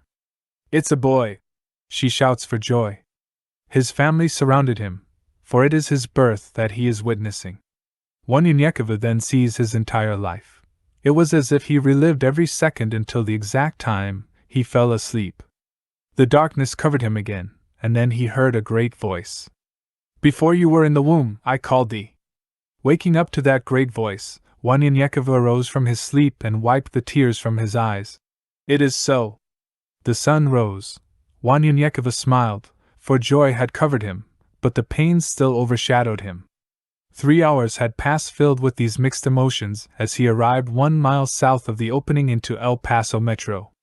The first metro he had ever seen in his life. Up close at least, there were only 10 metro and hundreds if not thousands of micros that he knew of, and only 3 metros were down south: Dallas, Houston, and Atlanta. El Paso was no longer considered the South, but its metro was a gigantic bubble about 24 miles high and a perimeter of 52 miles wide. He had heard about metro and micros from others in his village, books in the library, but he had never seen them for himself. He stood there in awe for 5 minutes. The bubble, as it is called back home, stood there like a transparent, crystallized liquid that seemed to fall like a waterfall but was forced to stay in place with a never-ending cycle of lava-like fluid. He stood there looking through the bubble afar to see the sky, large buildings, and thousands of sky craft racing throughout the bubble. He was in awe of the floating building that stood amid the atmosphere. Chapter 12, Joan and Jonathan. Mesmerized at the sight of the bubble city, Wanyanyekova stood there and shook his head in amazement. Sabaoth is able, he said proudly. He walked toward the wall and held up his hand to touch it. Who in the hell are you? And motherfucker, what the hell do you think you're finna do with your hands? I know good and damn well you're not finna touch that wall. In 1.2 seconds you're gonna have about 100 of them some bitches fucking up my damn game. There stood a young man 6 foot even and medium built, weighing about 150 pounds, with one of the filthiest mouth Wanyanyekova had ever heard and had a stitch that would wake the dead. Put your hand down, motherfucker, damn! He shouted. Wanyanyekova didn't know what to do, hold his nose or kill the man, but he didn't seem dangerous and didn't want to be rude either. He slowly lowered his hands. The man looked at Wanyanyekova from head to toe, as he continued. Oh, what are you doing out here? You're a long way from home, coming around looking like a damn lost puppy. Where the fuck are you from? Wanyanyekova grabbed his cane and looked for any sudden movements. Why didn't I see this time coming? Wanyanyekova said aloud. What time is coming? What the fuck are you talking about? It's about 11 o'clock, man. The young man was confused about what Wanyanyekova had said, and thought that maybe he was slow. So, he rephrased his words, using his hands to illustrate what he was saying. Look, if you touch that wall, you gotta alert the A's, and they don't fuck with C's and might just kill AD, understand B? Rubbing his eyes and forehead, for he saw this vision in a dream months ago, Wanyanyekova, adjusting his thoughts. What language do you speak? It's so hard to follow, and who are the A's and the B's? The young man was named Jonathan. He scratched his head, grabbed his private area, and tugged on it. Those white rope some bitches, acting like they're God in there. Jonathan pointed at the bubble, then he gestured. Touch wall. He pointed to the bubble and gesture again, using his fingers in a vertical motion and crossing his neck with anger. You die, motherfucker. You understand that, shit? He slowly turned around and continued reprimanding him. Asshole, looking like a fish out of water. Talking about who's the bees. Bees these nuts in your mouth, motherfucker. If you want to die, take your fucking ass further south, straight to that front door, and say, hey, let me in. They'll let your ass in alright, with your head on a damn trophy wall. Damn. Yo, Joan. Joan. Jonathan shouted in frustration. Joan automatically opened a hidden door that led into the ground, but Joan didn't come out. I'm busy! Joan shouted back to Jonathan, but Jonathan continued. Look at this fool, some simple-minded and dumb Ninja Turtle-looking motherfucker. Do you believe he was finna touch that damn wall? His ass was standing there looking like a deer in headlights. Joan rose from the structure underground. What? Where the hell is he from? He looked at Wanyanyekova. Oh yeah, he's one of those Wakatilians, Kati, or some shit like that. Joan continued. Hey brother, are you lost? Well, I can see that much, but your ass is fucking up. Why is your ass around here? Joam curiously looked around. And your ass ain't got a horse or nothing else to ride? Why didn't you at least dress up as one of them or like us? Camouflage yourself. Joam was a little older than the first young man, stood about 6 foot 2 inches tall, and weighed about 175 pounds. Wanyanyekova looked for signs of aggression, but felt that the two men were just trying to get rid of him. Joam stood there talking. If you are trying to go farther west, you gotta take your ass all the way around this wall, and I would travel a few miles out as well, 'cause the way you're dressed, you're just an open target. Joam said as he looked around again, scratching his head. And that shit is 180 degrees away, about a day and a half to 2 days' journey, 'cause ain't no way in hell you're going through there. Wanyanyekova understood the second man much better because he spoke much slower and didn't cuss as much. Anakataas have a very foul mouth and smell bad, Wanyanyekova said as he released his grasp from his cane. Anakataas? My name is Jonathan, and this is my brother, Joam, said Jonathan as he smelled his armpits. Why do you call us that name anyway? Do you call a? Jonathan thought to himself, as if he had an epiphany. Hey, I'll tell you what we are, we're your local pharmacist, motherfucker. That's what we are. He grabs some vials and continues. Got a toothache? Jonathan held up a green vial with a smile on his face. Got menstrual cramps? He quickly paused. Oh, my fault. Or do you want to get high as the great blue sky? Holding up a red vial, Jonathan continued as he pulled out a yellowish-looking vial. Now, with this stuff here, I call it hide and seek. We are the people to see for all your medical needs, plus more, if you know what I mean. No, I don't, replied Wanyanyekova. Joam interrupted. We ain't gonna have shit if he touches that damn wall, but busted. Joam was the smartest of the two as he walked toward Wanyanyekova. Why are you here? Your type is rarely seen here unless they are being arrested or executed or both, Wanyanyekova said proudly. I have to go to Arizona, for I am being sent there by Sabaoth to get married. Jonathan jokingly. Damn, ain't no bitches where you from? You carrying your ass clear across the country to get some ass? Offended but yet understanding, Wanyanyekova held his peace as Jonathan continued. Hell, you can have our cousin Kia's. She's one ugly bitch, but she can clean and cook her ass off. Wanyanyekova smiled. No thanks. Jonathan smiled. Tell that Sabaoth. Wanyanyekova quickly interrupted Jonathan with a stern voice. Sabaoth is my creator whom I serve. Please, hold your peace. Jonathan said. Oh, okay, I'm sorry, I didn't know you were so sensitive, shit. You religious people are something else. Seeing Wanyanyekova's frustration with Jonathan, Joam said, Look, it was nice knowing you and all that, but we gotta go. A beam of light shone on Joam's forehead, and something struck him as his body fell to the ground. A loud cry came from behind Wanyanyekova. Kill them! Kill them all! Jonathan held up his hands and shouted. Wait! A large spear pierced through his body, impaling him to the ground, and he quickly started coughing up blood. As Wanyanyekova turned around, he still had his hand on his cane, ready for battle. The time flashes back to the present. Still working on understanding his gift, he shakes his head as he heard Jonathan. Anakataas? My name is Jonathan, and this is my brother Joam. We are your local pharmacist as he grabs some vials. Got a toothache? Jonathan held up a green vial with a smile. Got menstrual cramps? He pauses. Oh, my fault. Wanyanyekova said. Oh, my fault. The same time as Jonathan said it. Listen, I see you as good men, kind of. He smiled.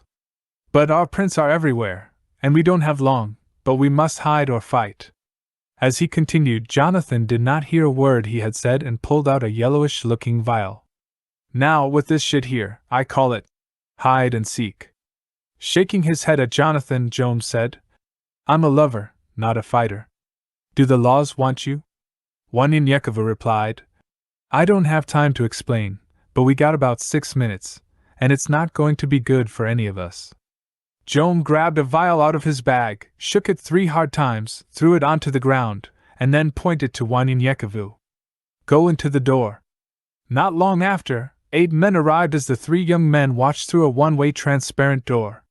He has to be close, said one man, as another man is heard a little ways off saying, I got 3 sets of prints heading north.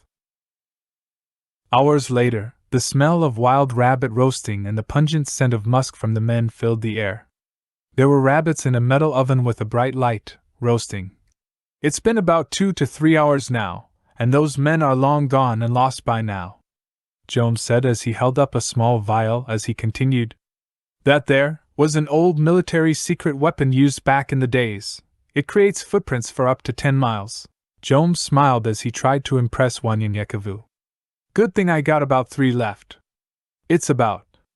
Looking at the wall, he snapped his fingers, and a transparent image stood against the wall with a map and the time. Then with his finger, he flicked the surface of the light, and the map moved. They should be around about there, pointing to the map. We're here. Wanyinyekevu was sitting on the ground with his eyes closed and his legs crossed as he meditated, listening to Joam's voice. He opened his eyes. Amazement filled him again as he asked Joam, What is that? Pointing to the map while, shaking his head, he took a deep breath. Sabaoth is able. The brothers paused and looked at each other. Now he speaks, Joam jokingly said. It's a map, man. Are you from the Stone Age? Jonathan shakes his head.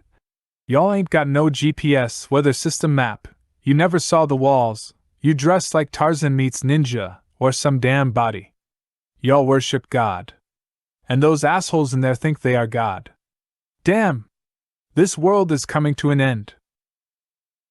Wanyinyekevu ignored Jonathan. Looking at Joam, he asked, This map, how does it work? Pointing to a small coin-looking object reflecting the image on the wall. Joam replied, This is a GPS, weather map that shows you time, temperature, weather conditions, and the likes around you. And that's all it's good for. You can get one of these anywhere. The new ones are real-time though, showing people and objects. There are 3 ways of getting one: trade, barter, or slaughter. It's that simple. Wanyinyekevu said, pointing at the map. You say we are here? And I need to get here. Can you show me a closer view of Arizona? Wanyinyekevu asked. Joam said, Sure. He took 2 hands and gestured his hand to make a larger square, and a larger map appeared and asked, Where in Arizona?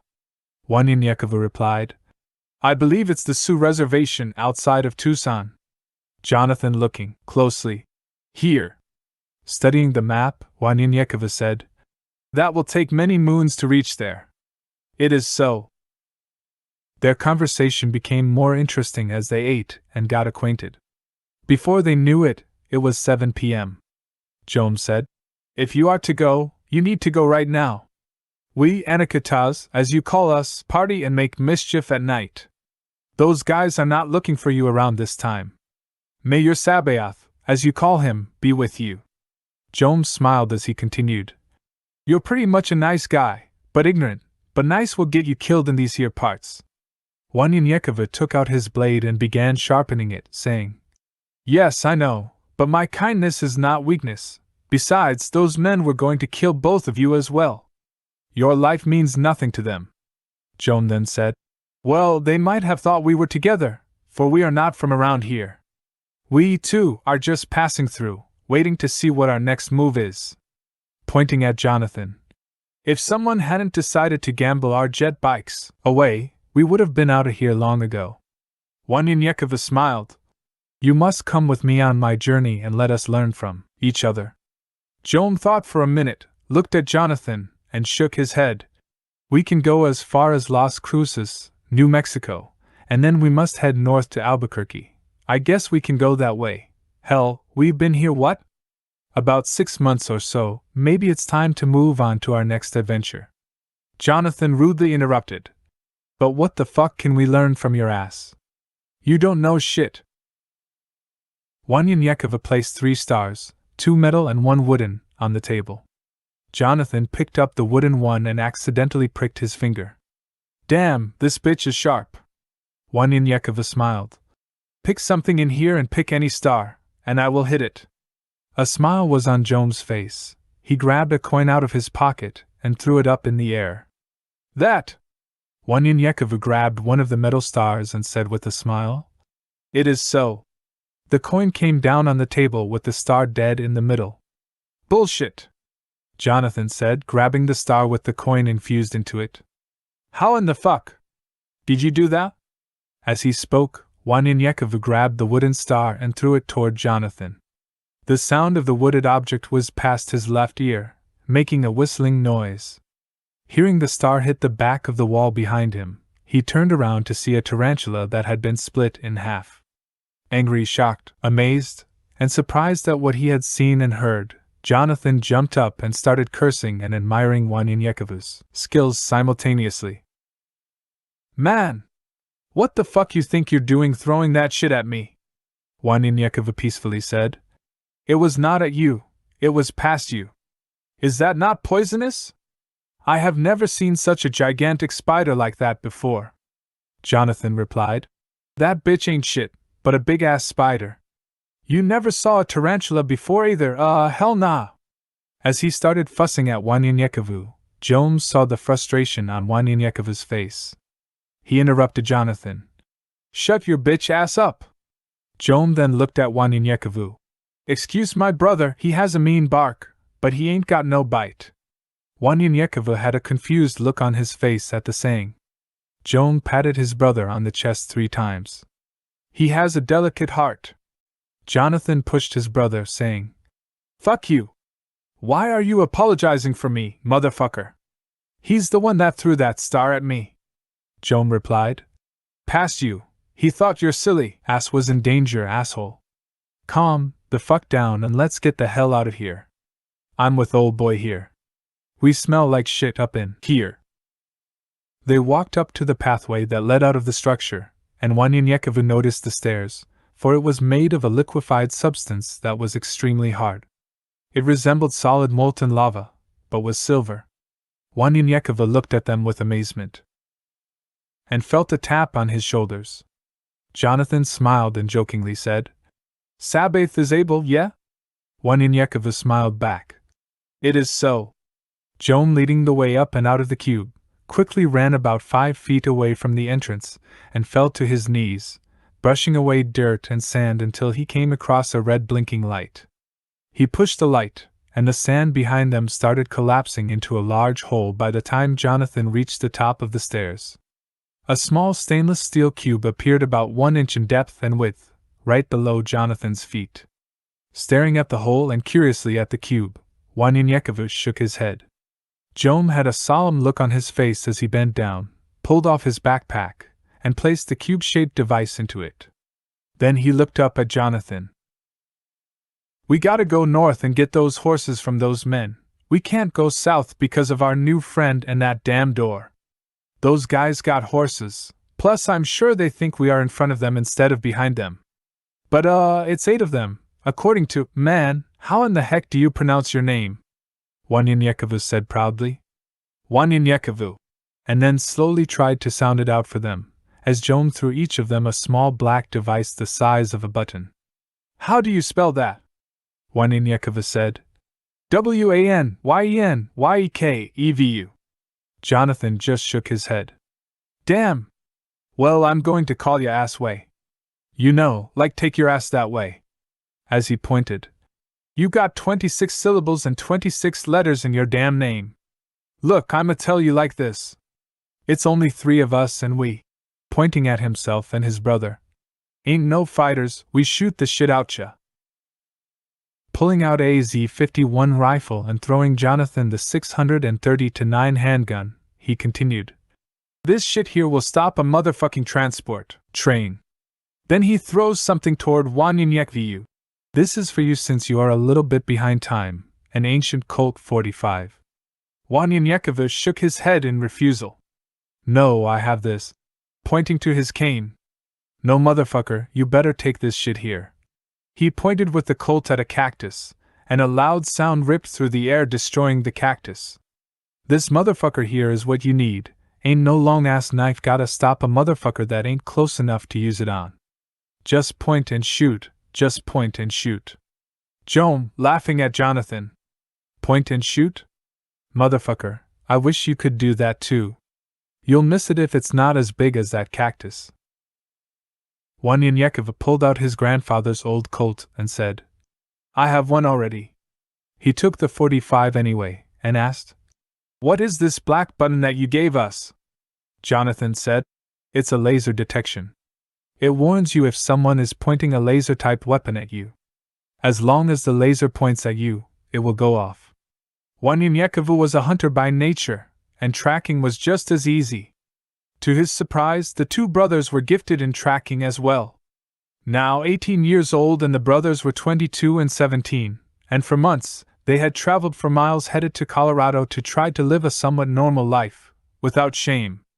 They wanted to live somewhere, where no one knew them. Wanyanyekova and the brothers got to know each other as they journeyed together. At times, Wanyanyekova thought Jonathan was hilarious, and then there were times he was irritating, but they honestly had good hearts. After hours of walking and just a few hours away from the old abandoned town of Canutillo, Texas, they had walked around El Paso. Joan sighed, saying, It's getting dark, we need to stop and rest. It's too dangerous walking in the darkness around here. You got your scorpions, rattlers, wolves, centipedes, and… Jonathan interrupted. Let's not forget those men, Olway here, got us running from. Jonathan, grabbing his cube from his hip pocket as he continued, But seriously, I thought you'd never say that shit. Y'all act like we were going to get some pussy or something as fast as we were walking, and how long we walked. You got old bloodhound here. Pointing to Wanyanyekova. Looking in the sky and shit, your ass looking at the dirt. Hell, I just started looking straight. That was the only damn direction left to look. Wanyanyekova laughed as Joan started pushing a few buttons, as he placed the cube on the ground. The ground started moving and the solid liquefied matter started moving outward, downward, and inward, until a large hole was approximately 50 feet by 50 feet wide and 30 feet in depth. The earth started covering the cube and slowly creating a camouflage door. 800 meters in 10 seconds. 5, 4, 3, 2, 1, Joan said as he pointed to a reddish silver-like stick toward the sky and shouted, Go! Jonathan pushed a button on his watch, and Joan did so simultaneously. Then, they walked into the doors leading toward the ground. Go! Jonathan instructed Wanyanyekova. We only got 15 seconds to get in, or else we got to do it again. Once inside, they all sat down on a bench created by the cube. Jonathan, looking at his watch, counted 5, 4, 3, 2, and 1. Joan took out a small monitor. No one is within the perimeter but these wolves here, and there goes dinner right here, he said as he pointed to some wild rabbits just 30 yards to the east of them. Wanyanyekova stood but was slightly held back by the shoulders by Jonathan. I got it, man, I can't wait all night to eat with your way of hunting. What you going do, throw some damn rocks at the motherfuckers? As he pointed to a device. We'll be skinning 3 of those motherfuckers in about 5 minutes. Jonathan made changes to his watch, and then rushed out of the structure with nothing but rabbits on his mind. Please forgive my brother, Joan said as he made adjustments inside the cube.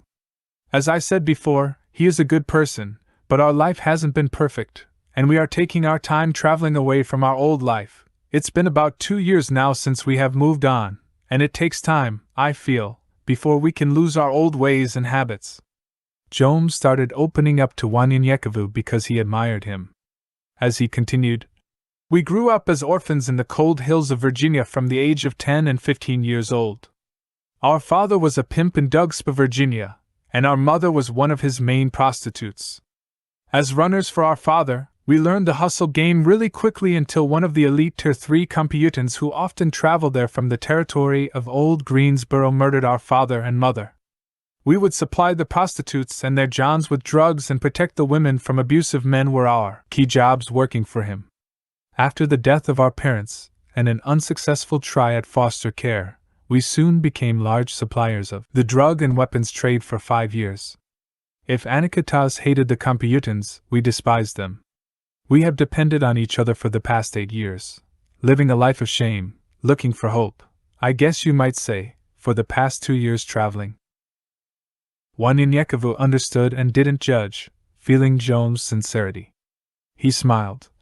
Amazingly, I have been on this journey for almost 2 years myself, and I'll be 18 in a few months. Sabaoth has chosen all of us Anakataas, Kompyutans, Wakatilians, and at one time, even the Abenians, to be his children. All matters of things have deceived us into staying away from his will. It's not technology, I believe, it's what we do with it that makes us stay away from his will. In my town, we live a peaceful life. Many of the elders think that technology is evil. But again, honestly, I believe it is how we use it, and why we use it. Greed, power, lust, and things like that lead us away from Sabaoth. I don't know if you ever heard of or knew of Sabaoth until now, but listening to you, I know he's in your heart, for you have seen hell, and you just said the keyword to his salvation, that's hope, which leads to faith. In the Torah, it says something so profound to me. It says, faith is the evidence of things not seen but of the things hoped for. You don't know what you want, but you want something better. Something that you hope for, therefore, you have faith to believe it will come true. Joan became teary-eyed as they began to speak. As a child, my father used to tell me of the stories about one of our ancestors who lived around the 21st century, or so, who was in charge of the main human colony on Mars called Ares Prime. Wanyanyekevu had a puzzled look on his face. Seeing the look, Joan continued. Ares Prime served as the headquarters for the Mars Colony Corporation. It was one of the first space adventures mankind ever made, other than the trip to the moon. Wanyanyekevu said. Yes, I think I read about that many years ago. Joan continued. Anyways, I always thought that it was in our blood to be somebody more than pimps, prostitutes, drug dealers, and hustlers. But it was all they introduced me to as a child.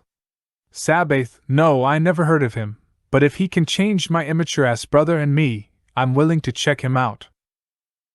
Wanyanyekevu laughed. Well, check him out then. Joan continued to speak of his experiences, and Wanyanyekevu listened as they both got acquainted even more with each other when suddenly Jonathan rushed in. Here we go! 3 of the fattest motherfuckers from the herd. I can eat one by myself. That's why I got 3 of them. They skinned the animals together, and eventually, they started up their conversation again, which now included Jonathan.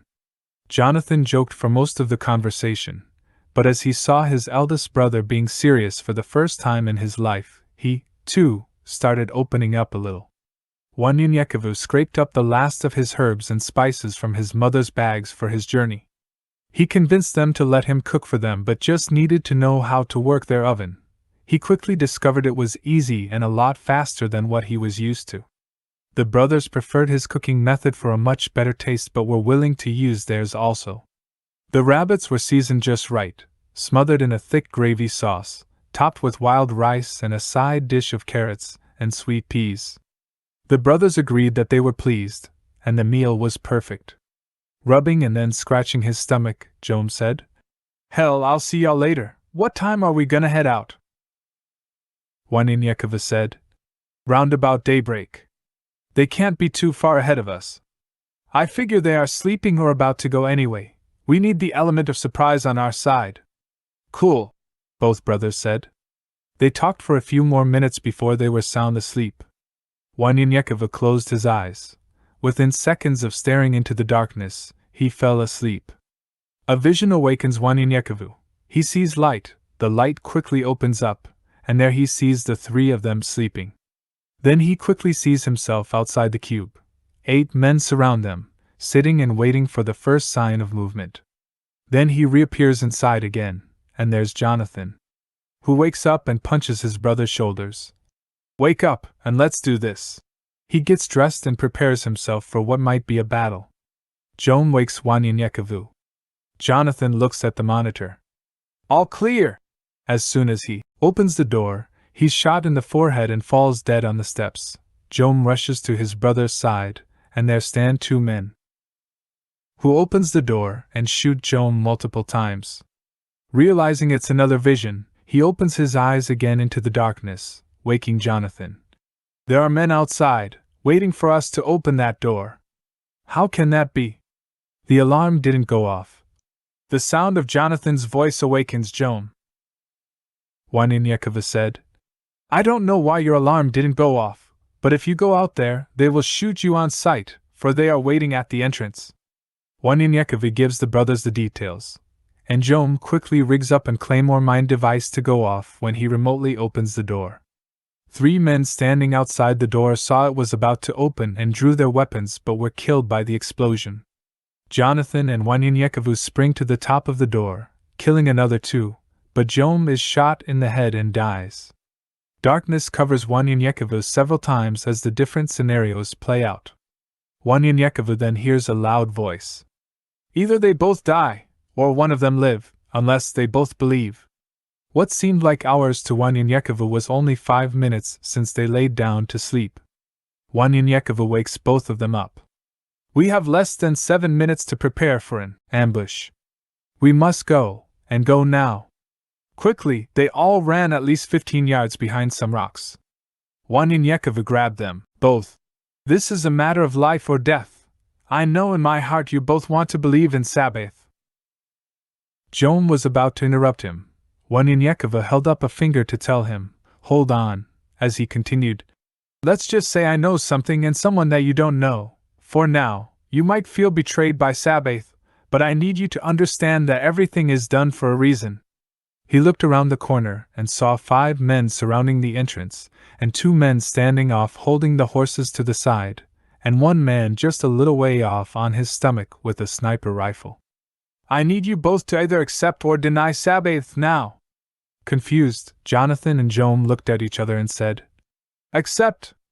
Waniniekava smiled in relief. Either you both accept it, or else one of you or both of you would have died tonight. Know this, neither one of you will die today because Sabaoth has said it is so. Jonathan began to speak. What? Waniniekava rebuked him sharply. I have heard it all. Listen to me. I don't have time to explain.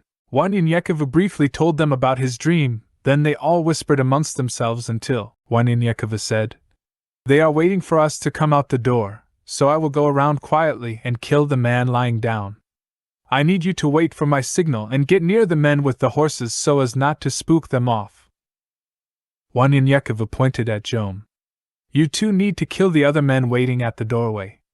They were all in agreement. Circling around, Waniniekava came upon the man on his stomach, holding his eye up close to the rifle, looking for any sudden movement to come out of the cube. Waniniekava told himself that he needed to kill him in a way that was quick but quiet. Taking a metal star out of his pouch, he threw it with enough force to penetrate his skull. The man's head dropped to the ground, dead. Then he headed toward the men with the horses. There was enough space between them that he could kill one without alarming the others, so he took out one of them. He raised his hands to the brothers, and Jonathan shot the other men while Waniniekava took out the 3rd man running for his life.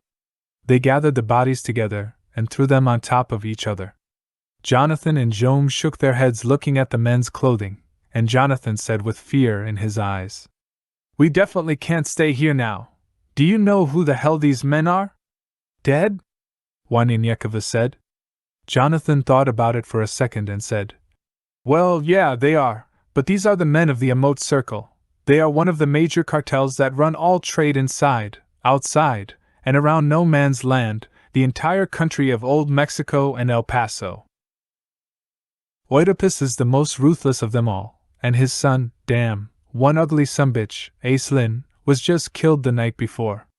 This Aislinn guy, 6 foot 5 inches, about 220 pounds, yeah, not too fair in the face. Waniniekava said. Jonathan raised his eyebrows and quickly interrupted him. Not too fair in the face. That motherfucker was ugly. I mean, he could scare a fucking ghost with that face.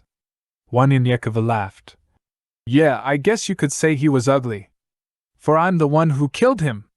Joam laughed and said to Waniniekava, I never saw you laugh like that before. Hell, I thought you weren't human for a moment.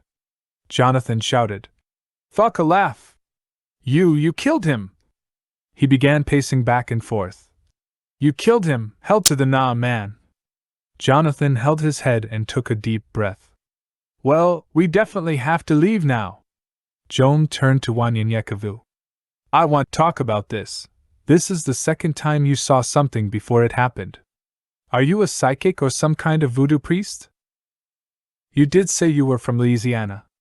Wanyanyekevu, while checking the saddlebags on the horses they took from the men, said, Everyone from Louisiana doesn't know voodoo or witchcraft. There are a few, but there are many believers in Sabaoth. Then he thought to himself, well, not many that I know of. Shaking his head, he said to the brothers, We can talk about that some other time. If these men are as famous as you say, we need to go north a bit and bury these guys in a grave or something and be on our way. I want to be out of this state before sundown. The brothers ransacked the horses and the men's belongings, grabbing useful items, gadgets, and weapons. Then suddenly, you could see the two brothers' faces lit up with joy. Jonathan and Joam were laughing and joking as if they struck gold. Wanyanyekevu understood nothing they were talking about but knew that it would make their trip to Arizona safer, according to all the excitement. They had 2 horses as they headed out. Wanyanyekevu was concerned. These last 2 horses will return to where they come from, unless we take them with us. If they get where they are going, we are just asking for more trouble. And look at this brand on their hind quarter. Surely someone knows who this brand belongs to. After burying the men, Wanyanyekevu grabs the harness of the other 2 horses that were left and decides to keep them. I'll take one for you, said Joam. Just until we realize what we are going to do later after we get to New Mexico. They headed north a bit, then headed northwest just to keep themselves at least 5 miles away from the bubble to a strange place called Anthony, Texas, and up the road read another sign. Anthony, New Mexico, 1 mile. Jonathan jokingly said. Look at that shit, they couldn't think of another name for the other town? The New Mexico state border sign was in sight. Jonathan was so excited he shouted at the top of his lungs. The last one there has to get dinner tonight. Kicking his horse on the side, he took off with Wanyanyekevu and Joam, quickly following as they all raced toward the state line. Chapter 13. They were just hungry. Now, our 3 men had just left the bordering town of Anthony, Texas. They were riding side by side when Joam said to Wanyanyekevu, Now, everything west of El Paso is dangerous territory.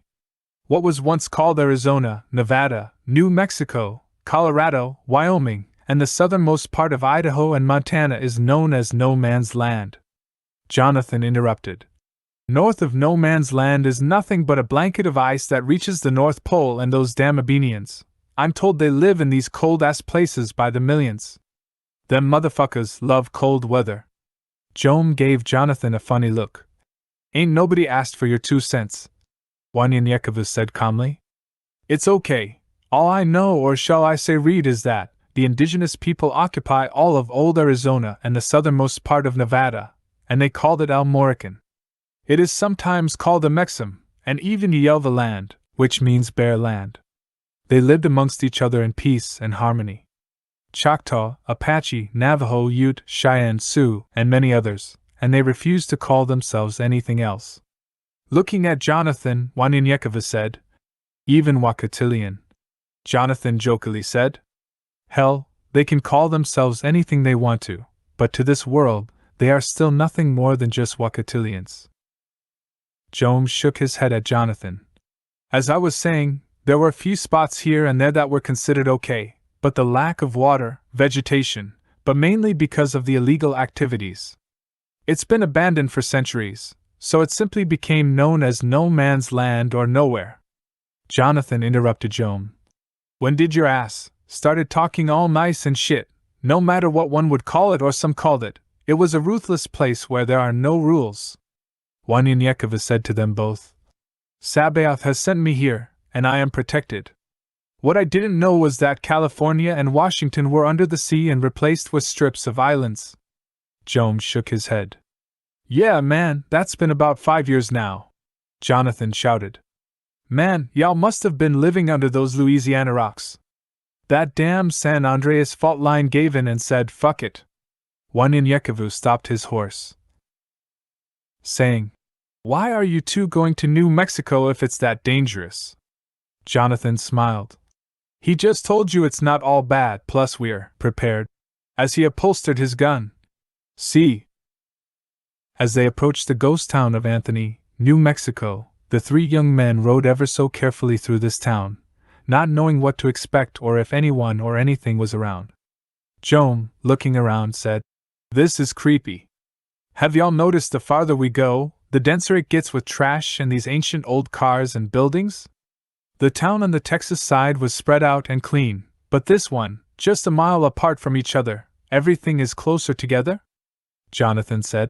"Yes," Wanyanyekevu replied. "I have never seen a place this big without one single soul. If it was the forest, I could understand, but there are many buildings here and not a soul around." Joan pointed out to Wanyanyekevu.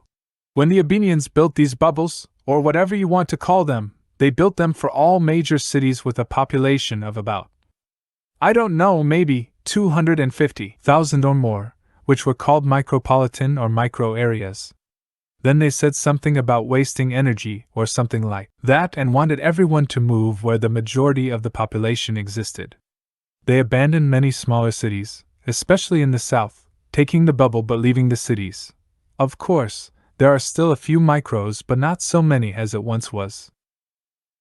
Joan was giving everyone a history lesson on the Abenian cities when Wanyanyekevu thought he saw a coyote. As he rode on, he heard howling, and Jonathan stopped his horse and said, "I don't think that's just a few coyotes." Sure enough, about 15 hungry coyotes emerged from the shadows and slowly advanced on them. Joan frantically searched one of his bags, saying, "Where is it? There was a B890 in this bag. Oh, here it is." He pulled out some kind of instrument. Wanyanyekevu grabbed a few throwing stars and Jonathan shouted, "Set the perimeters at 65 feet by 75 feet by 180 degrees. Joan shouted, "It doesn't have much energy." Jonathan shouted back, "Hit the fucking button."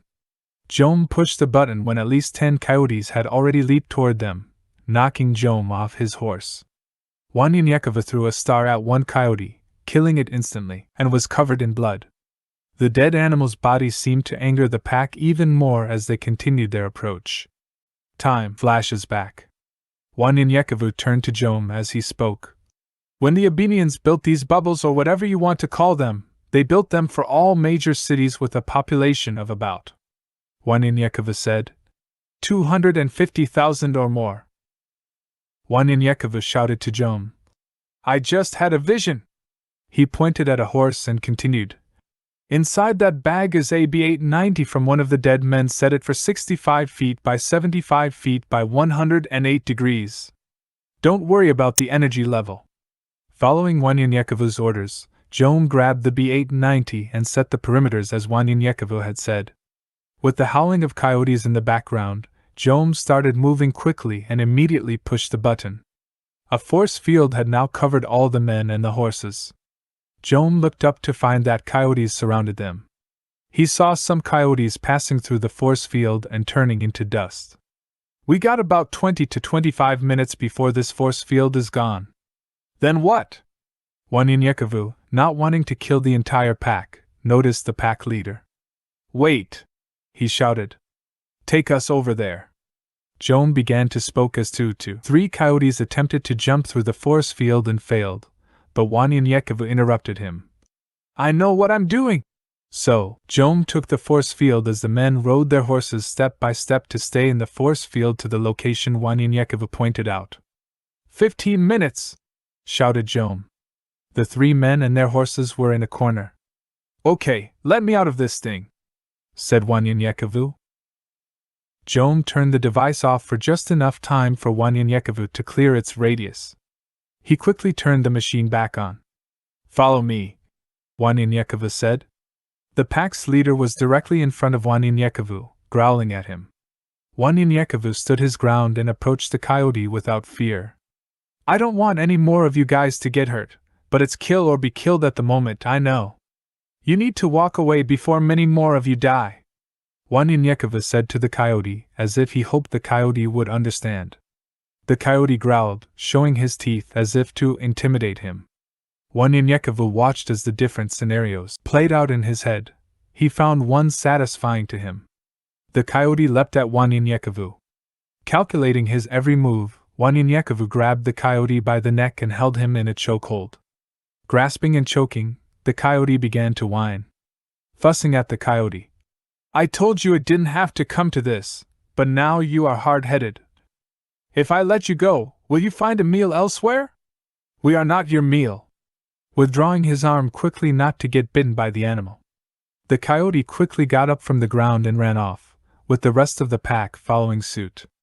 Jome counted down the timer on the instrument. 3, 2, and 1.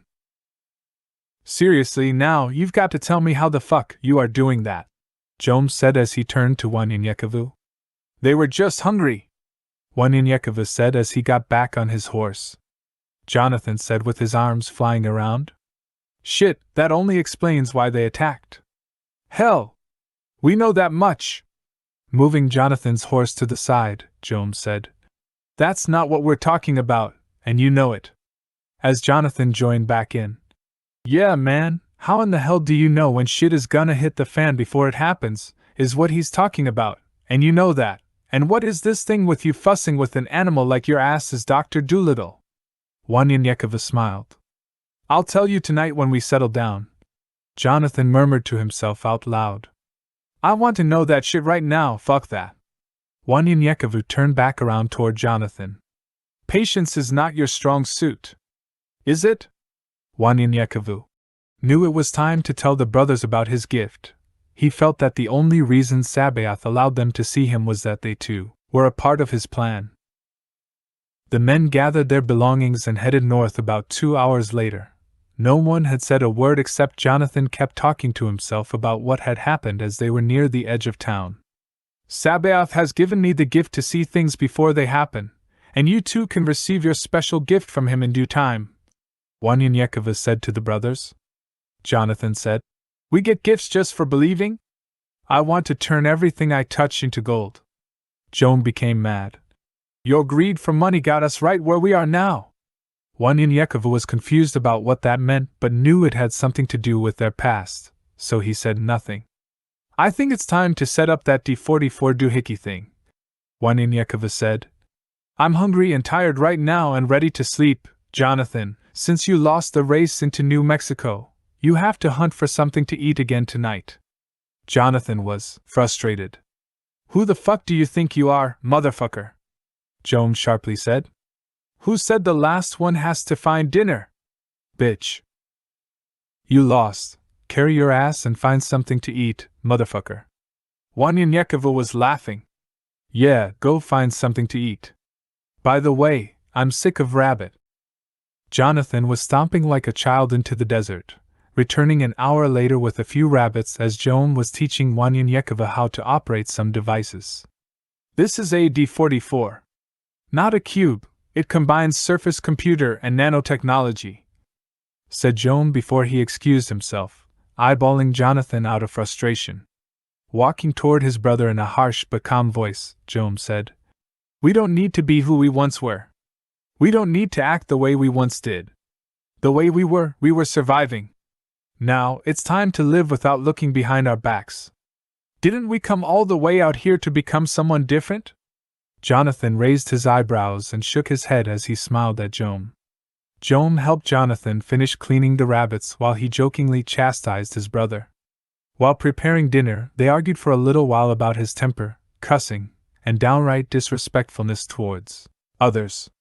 Wanyanyekevu was meditating in a corner, so Jome wrapped up Wanyanyekevu's plate and placed it in a corner, for they were unwilling to disturb him. The brothers talked about the old times while enjoying their dinner together before eventually getting tired and drifting off to sleep. Wanyanyekevu woke up early, overhearing bits and pieces of their conversation. He felt the love the two brothers had for one another. He wrote, Too far to turn back now. I've been here so long, trying to reach a destination, the blood, the sweat, the tears, the years, closer now than ever before, but I'm tired, drained, and in so much pain. How can I not continue on? How can I just stop right here? In the middle of nowhere, days in front of me, light years behind, energy, food, are the substances I lack, but it's too far to turn back. He smiles as he placed his pen and pad in his bag. Seeing his dinner wrapped up in a corner, Wanyan got up to get it, and, as he ate, Jonathan woke up. "I'm sorry about last night." Wanyan felt Jonathan's sincerity and said, "I understand that adapting to a lifestyle is not the same as being told a lie all your life. For instance, if you teach a wolf to be a dog, would he not know how to be a wolf? Deep inside, he would know something is wrong, but he would never know, unless he is told that he is not a dog, but a wolf. Basically, don't change who you are. Sabaoth uses us because of who we are, not who we are trying to be, or who we want to be." Jonathan had a bizarre look before saying, "Man! What the fuck are you talking about?" Wanyan laughed so loud he woke up Joan. Joan said, "What's so funny?" Jonathan smiled. "Oh, talk to your boy, talk to your boy. Wolves and dogs are what's so funny." Wanyan continued to laugh, shaking his head. "Y'all about ready to head out?" Stretching and yawning, Joan said, "Yeah." Making sure the horses had food and water, the three men continued north as Wanyan talked to the brothers. "A man is not ruled by his will but by the heavens is he ruled," Jonathan quickly said. "There he goes again with that shit." Turning to Wanyan, "English? Do you know English? Speaking in proverbs and stuff, do we look Chinese?" Wanyan had a look on his face. "Yes?" Jonathan thought about what he said. "Damn, we are." "Well, you know what I mean." Wanyan smiled. "No." Frustrated, Jonathan said, "Well, fuck you." Joan shook his head, and Wanyan just smiled. "To understand me, you must understand my God." He pulled out the Torah. The first book of the Torah is Genesis. As he began to read it to them, the three passed the book to one another before long, reading to each other, and talking and discussing different events in the book. They focused on how the children of Israel were crossing the Jordan River in the book of Exodus, and before noon, they were less than a mile from the old abandoned city of Las Cruces, New Mexico. Riding along the city's edge, Wanyan noticed the dome was partially surrounding the city, but it still looked abandoned. They continued to the entrance, but no one or nothing was in the front entrance. Jonathan looked at Wanyan. "You can touch the walls now, no one seems to be here," and then smiled. Wanyan did indeed touch the wall. The cold, smooth surface felt like water, but his hands were dry. Every spot he touched would change colors like that of a rainbow. Wanyan asked, "What are those things going into the clouds?" While staring into the clouds. "Those are buildings or apartments, it's where the people lived," Jones said as he continued. "The smaller buildings housed the different Abenians who would come to check on the people and other stuff they did from time to time. And I can't fully tell you what that was, but the buildings in El Paso were bigger." "You didn't see those?" Wanyan replied. "There was so much going on in that city, and I wasn't paying too much attention to the buildings as much as the people. Then someone started cursing at me." Jonathan said, "You got that right?" They slowly moved inside the abandoned city while Joan and Jonathan taught Wanyan about bubble cities and their technology. Las Cruces was once a bubble city about 120 years or so ago, but now, look at it, desolate and disowned. Once having a population of 3 to 5 million, it is now nothing more than a huge ghost town covered in white dust. Joan said as they slowly rode through the streets. Wanyan asked, "Why is everything white?" Amazed as he continued looking around. "White buildings, white roads, white everything. Do they think the kingdom of heaven is here?" Then he laughed. "Heaven on earth." Looking up, Wanyan could see buildings as tall as a few miles high. "How did they manage that?" he asked. Jonathan, a lover of technology but an enemy to the self-righteous Kompyutans, replied, "Simple, sucking the Abenians' dicks. These Kompyutans motherfuckers, as you call them, I call them assholes, think they are better than any human on earth. These aliens came and gave them all this shit as long as they worship them, they can have all their little heart's desires. Jones said to his little brother. You jealous? Jonathan quickly said. Hell to the nah, there's just something that's just not right about both of them. Waninyekova said. It will be dark shortly. We must find somewhere to stay the night. Jonathan, pointing east of them, noticed an old hotel a few blocks up the street. There. They walked toward the hotel entrance. Waninyekova checked the streets for any signs of life. I'll check all entrances and windows of buildings surrounding this place and made sure they are locked and secured, said Waninyekova as they entered the hotel. Why? Asked Jonathan. You'll know if something happens before it happens, might as well just leave them open. Waninyekova smiled as he replied. It's just a habit, I just want to make sure they are locked. Bringing all the horses in, Jones said. We don't have enough to feed all the horses tonight, but I'm sure we can find something around here. Hell, it's a hotel. But we need to go up a level or two because these horses sure do stink. Waninyekova lifted his arms and smelled himself. We all could use a bath. Jonathan secured the back entrances and, on his way, he started looking around until he got to the kitchen. Yelling at the top of his lungs. Yo! We just hit the jackpot, fellows. Joan ran to see what all the fuss was about as he yelled. Where you at? Waving what appeared to be a flashlight. Right here, Jonathan said. Waninyekova slowly walked behind Joan, looking in all of the rooms that Joan passed. Finally arriving where the brothers were, Waninyekova heard Jonathan. There! Let there be light, ain't that what he said? Smiling at Waninyekova. Lights flickered for a moment before they came on. This is why I chose this place. Food, no hunting tonight, plus, I'm sick of rabbit too. Jonathan walked up to a machine. Now, how does this thing work? He started reading the stickers and signs on the device. It was in what appeared to be multiple languages. Here we go. Manual. As if he was talking to himself, Jonathan whispered aloud. Chinese, Korean, Patois, Italian, Southern. Quickly, Jonathan pressed a few buttons and then started typing for a few seconds. Got it. All right, let's try this. Jonathan clears his throat. Medium well, T-bone steak, with sour cream and chives, baked potatoes, chef's salad, no, club salad and a shot of Jack Daniels on the rocks. The machine was silent for 2 seconds, then a soft pitched sound of a bell rang. A plastic door raised, and a stream of heat covered the entrance. What the fuck is this? Jonathan yelled. Opening the stainless steel disposable, he moved a pasted-looking substance around with a fork, provided with the meal. This shit looks like pudding. Disappointed at the sight of the meal, Jonathan placed the tray down, saying, Well, who's doing the hunting today? Waninyekova? Jones said. Taste that shit first. Jonathan tasted the substance. It tastes like what I ordered, but it's bland as hell. Looking at the spoons and forks. I'm gonna grab about 100 of these motherfuckers. They look like great weapons. As he started stabbing into the air with the fork, Waninyekova and Joan decided to order a meal from the machine. Waninyekova started digging in his backpack for herbs and spices that might have fallen in a corner, or he might have overlooked, to improve the taste, but they were out of luck. They all were disappointed about the meal but ate it anyway. They started to settle down for the night.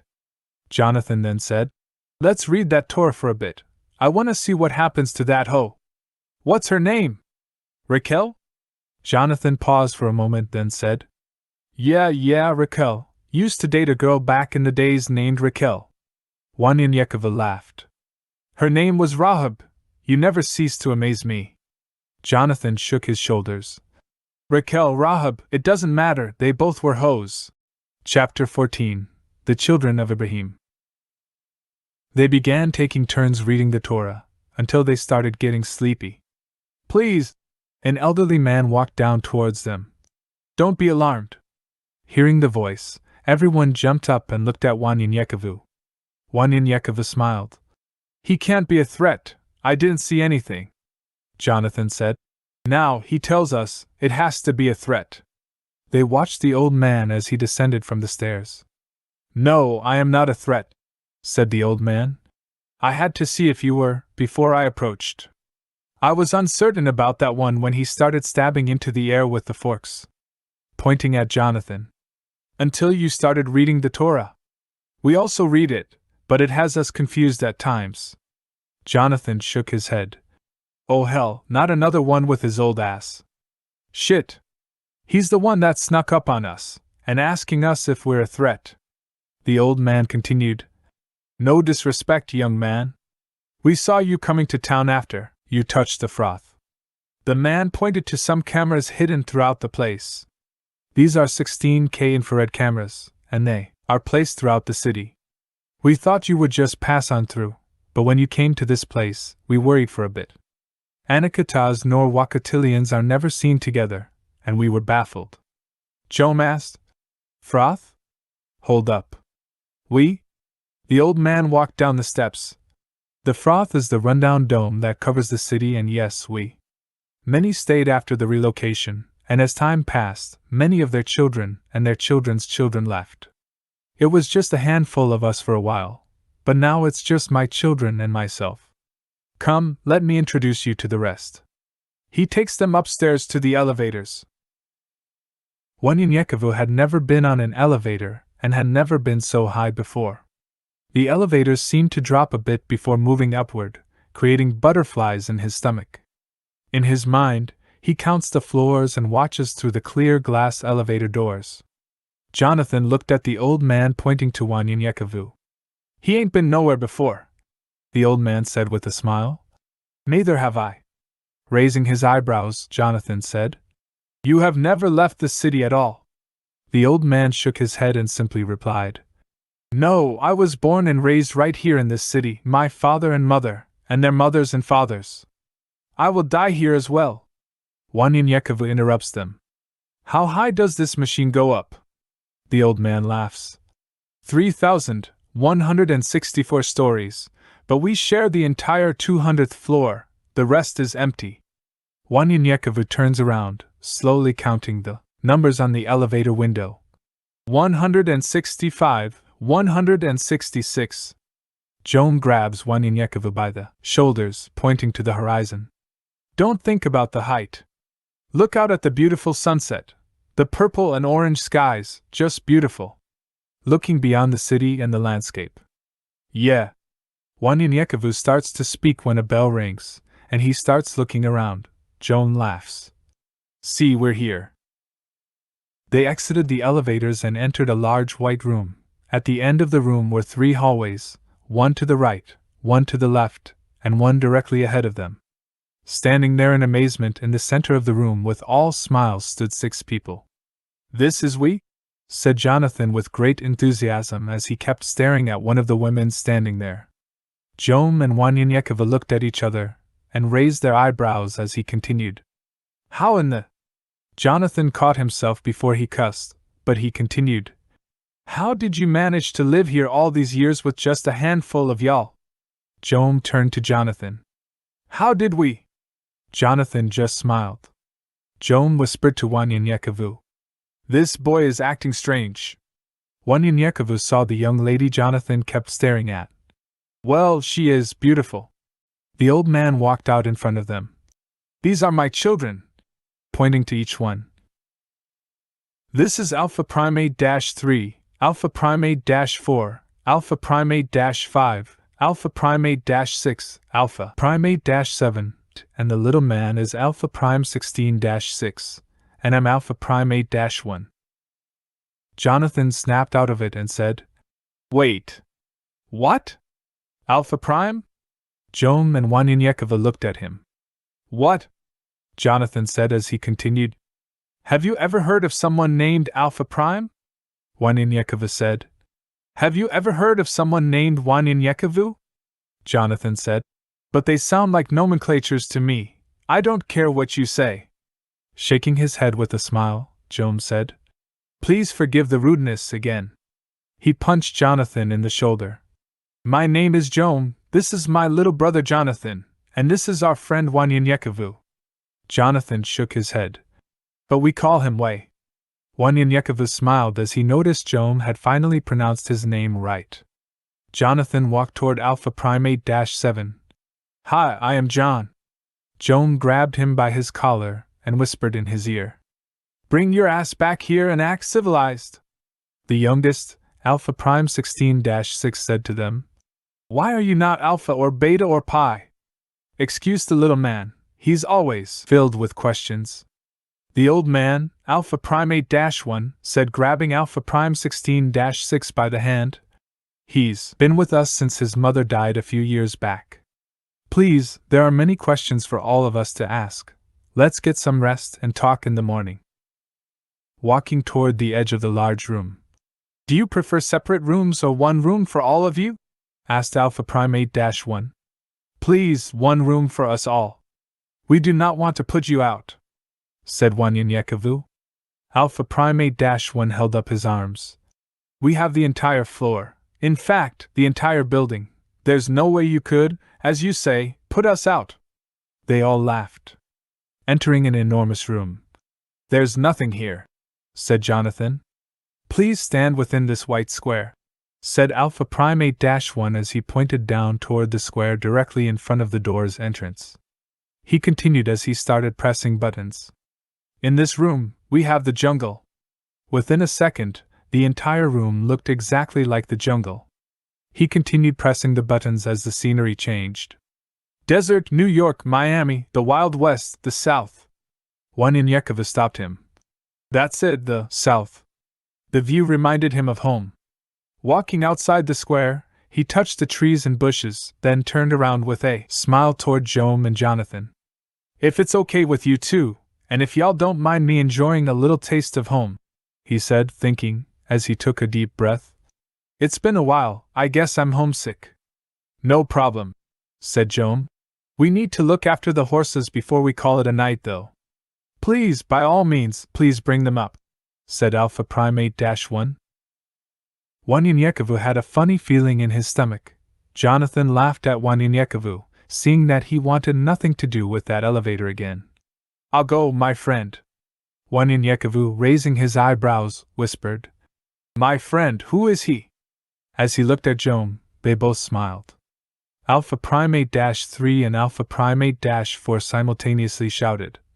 We will go help you. Alpha Primate 1 smiled. They haven't seen any animals other than the ones we created within here. Alpha Primate 4, eager to retrieve the horses, almost knocked down Joan, running toward the elevator and pushed the button. Alpha Primate 3 said to Alpha Primate 4. Be careful, you almost knocked him over. He looked at Joan. So sorry, she really loves horses. Is it all right? Jonathan quickly replied. Yeah, of course, it's okay. Standing in the elevator, Alpha Prime 8-4 looked at Joan. I'm sorry, as she demanded to Jonathan. Let's go. As the elevator closed, Alpha Prime 8-6 asked Joan and Wanyan-Yekavu. Do you want a tent or a cabin? I can even place a castle in here. Handing Joan a remote. This is a real-time emulator. Set the perimeters and time here, or you can set it to dissolve or even switch. The conversation was too much for Wanyan-Yekavu as Joan started talking about what Wanyan-Yekavu calls tech talk. Wanyan-Yekavu walked toward Alpha Primate 1, Alpha Primate 5, and little Alpha Prime 16-6. We will be out of your hair first thing in the morning. I just wanted to thank you for the hospitality. Alpha Primate 1 said. No problem, but I would like to ask a favor of you. Wanyan-Yekavu said. Sure, what is it? Alpha Primate 1 said. Take my children with you. Shocked, Wanyan-Yekavu said. Why? I thought you were happy here. Alpha Primate 1 replied. I'm 87 years old, and I'm just too old, and they need to live their life as normal as it can get for them. This is not a life to live. I had to get old to realize why my great-grandfather refused to join the others when they left. My children are mentally slow by at least 10 years, or how should I put it? They are younger than they are. They are behind in everything. I don't have long, and I want them to get away from here and have a normal life, but with someone safe and who won't take advantage of them. Wanyan-Yekavu scratched his head. I'm heading west to Arizona, and Kompyutans are not welcome, or shall I say, not expected to live that way. It's dangerous, and I don't see how they can make it with me or anyone else at that. Alpha Primate -1 replied. I can change their clothes to be as close to Wakatilian as possible, and you can give them names. We have all kinds of self-defense instruments, applications, and equipment. All you need to say is that they are mentally ill children. Wanyanyekova interrupted. They are not really mentally ill, are they? I cannot go around lying, my friend. Alpha Primate -1 interrupted Wanyanyekovu. Wanyanyekovu, you will not be lying, for in the real world, when it comes to reasoning, problem-solving, decision-making, and their cognitive skills, they are lacking outside these walls. They would make it if the world were a computer. We both know that's not so. That's a mental disability to me, because their entire world has been virtual. Plus I'm dying and need your help to give my children a real life. Grabbing Wanyanyekova by the shoulder. I have a good feeling about you, my friend. Smiling, Wanyanyekova said. In that case, it would be my pleasure. But now I need to ask you for a favor. Alpha Primate -1 replied. Sure, how can I help you? Wanyanyekova said in a reassuring voice. You said you have Taurus. I need one for everyone. Let's say 9 smaller ones, so we don't have to keep passing mine around. Alpha Primate -1 smiled out of relief. That's all. Not even a problem. After everyone finally settled in for the night, Wanyanyekova thought about the old man's request. He did not speak to Jom or Jonathan about it, but prayed to Sabaoth for hours before he fell asleep. Confused and worried about the situation, yet still hundreds of miles from his destination now, he's no longer alone but has 8 additional people, and neither one is Wakatilian. Here he is, with the people his people are trying to avoid. What to name these people? Can they defend themselves?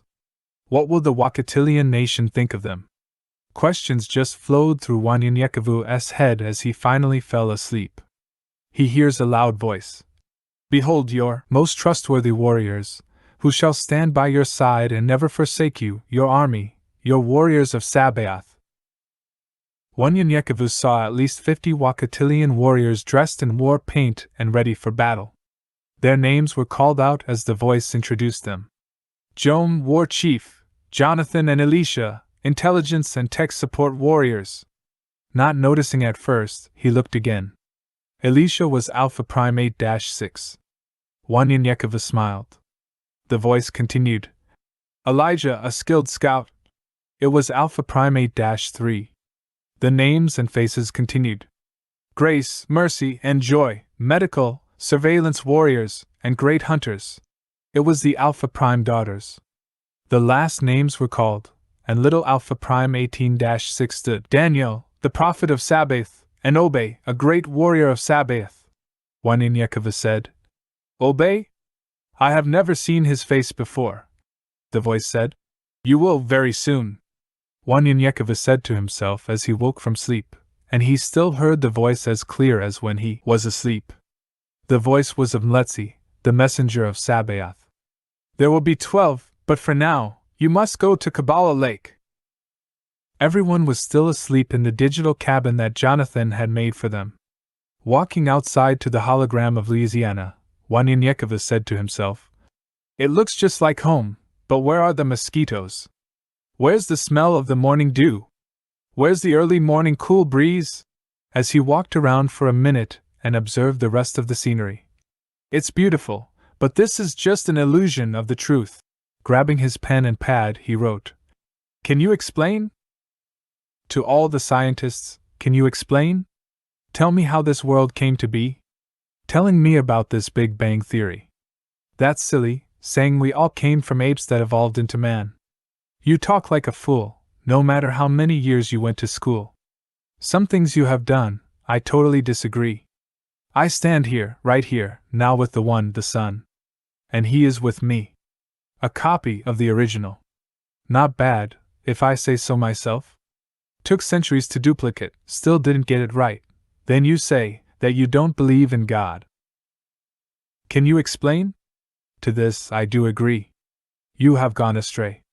You are trying to change the planet's destiny. Cloning of people and animals, you'll have your day.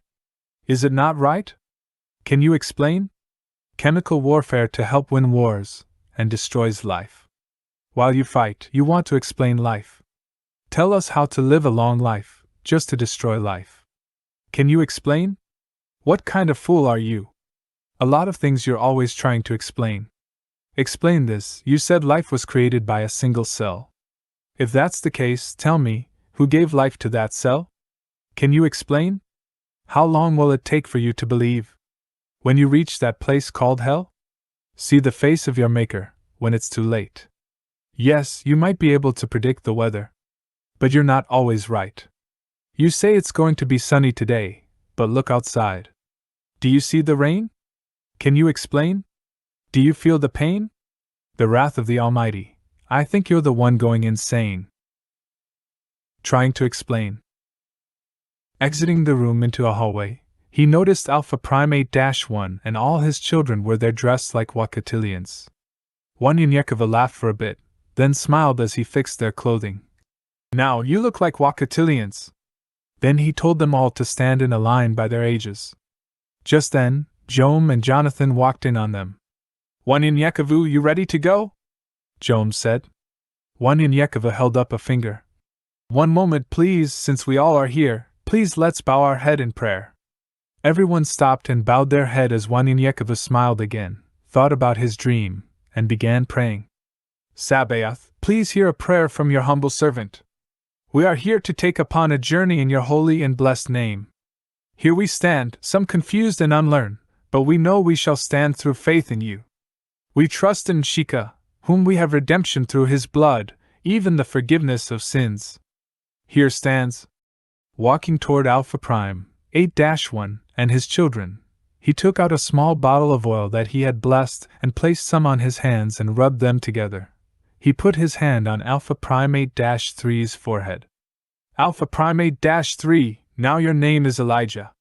He continued to each one of the children of Alpha Primate -1. Alpha Primate -4, your name is now Grace. Alpha Primate -5, your name is now Mercy. Alpha Primate -6, your name is now Elisha. Alpha Primate -7, your name is now Joy. Smiling from ear to ear, little Alpha Prime 16-6 said, My turn! Wanyanyekova smiled back at Alpha Prime 16-6. Yes, Alpha Prime 18-6, your name is now Daniel, not only a warrior, you shall be a prophet for the Most High. Wanyanyekova then turns to Alpha Primate -1, for this is the day you have been waiting for so long to see, and Sabaoth has seen your heart, and he is pleased to take your children because now they are his, and they shall be great in his name. He grabbed his bottle of oil and blessed Alpha Primate -1. Alpha Primate -1, from this moment forward, you shall be called Ibrahim. He walked toward the two brothers and asked Jom to pour the oil on his hands. Will you do me the honor? As he looked into Jom's eyes and smiled. Jom poured the oil into his hands. He then placed each hand on the brothers. Warriors and leaders for Sabaoth. He concluded his prayer as he hugged Daniel. In your holy name, Amen. Looking at everyone, he said, You finish a prayer by saying Amen or Selah.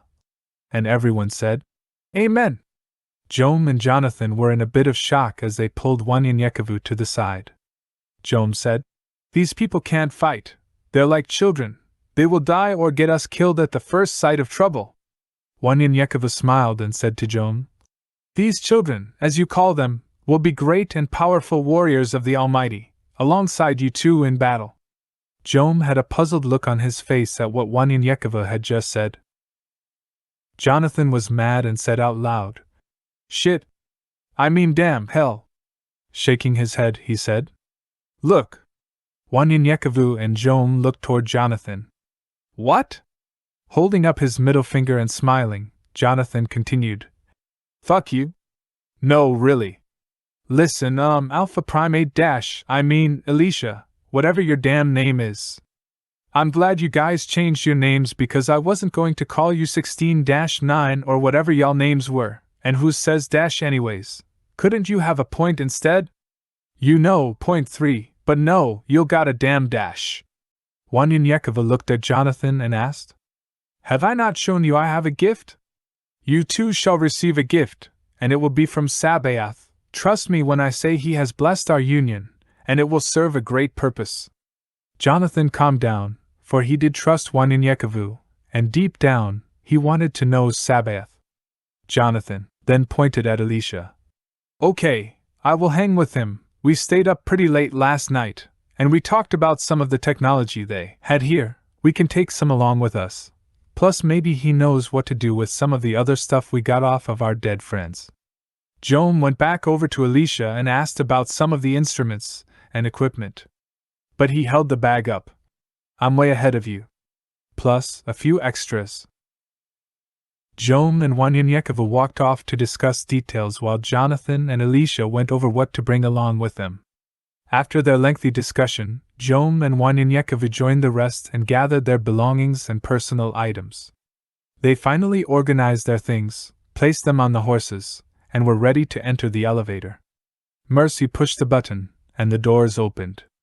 I'll hold your hands so you won't be afraid, said Grace to Wanyan.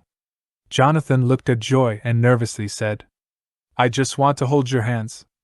Joy smiled. Sure.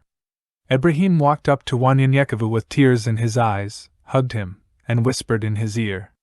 I never knew of a God until now. The very first time I have ever asked God for anything was a few weeks back, and I asked him to bring a man of God to come to take my children to give them a life with him. He has given me just that through you, thank you. After the goodbyes, hugs, kisses, and crying, they all headed down the elevator. Once outside, everyone got on a horse. Where's my horse? Said Daniel. Wanyan said. You'll ride with me, little man. Wanyan then turned to Jonathan. See, there was a reason why we had these extra horses. Now, we need to go to Caballo Lake? Pulling out one of his new toys, Jonathan said. Caballo Lake is due north. However, Tucson is west, Wanyan said. I was told we need to go there first. Joam asked. Told? Told by whom? Wanyan said. I will explain later. Jonathan shook his head. Everything will always be explained later with this man.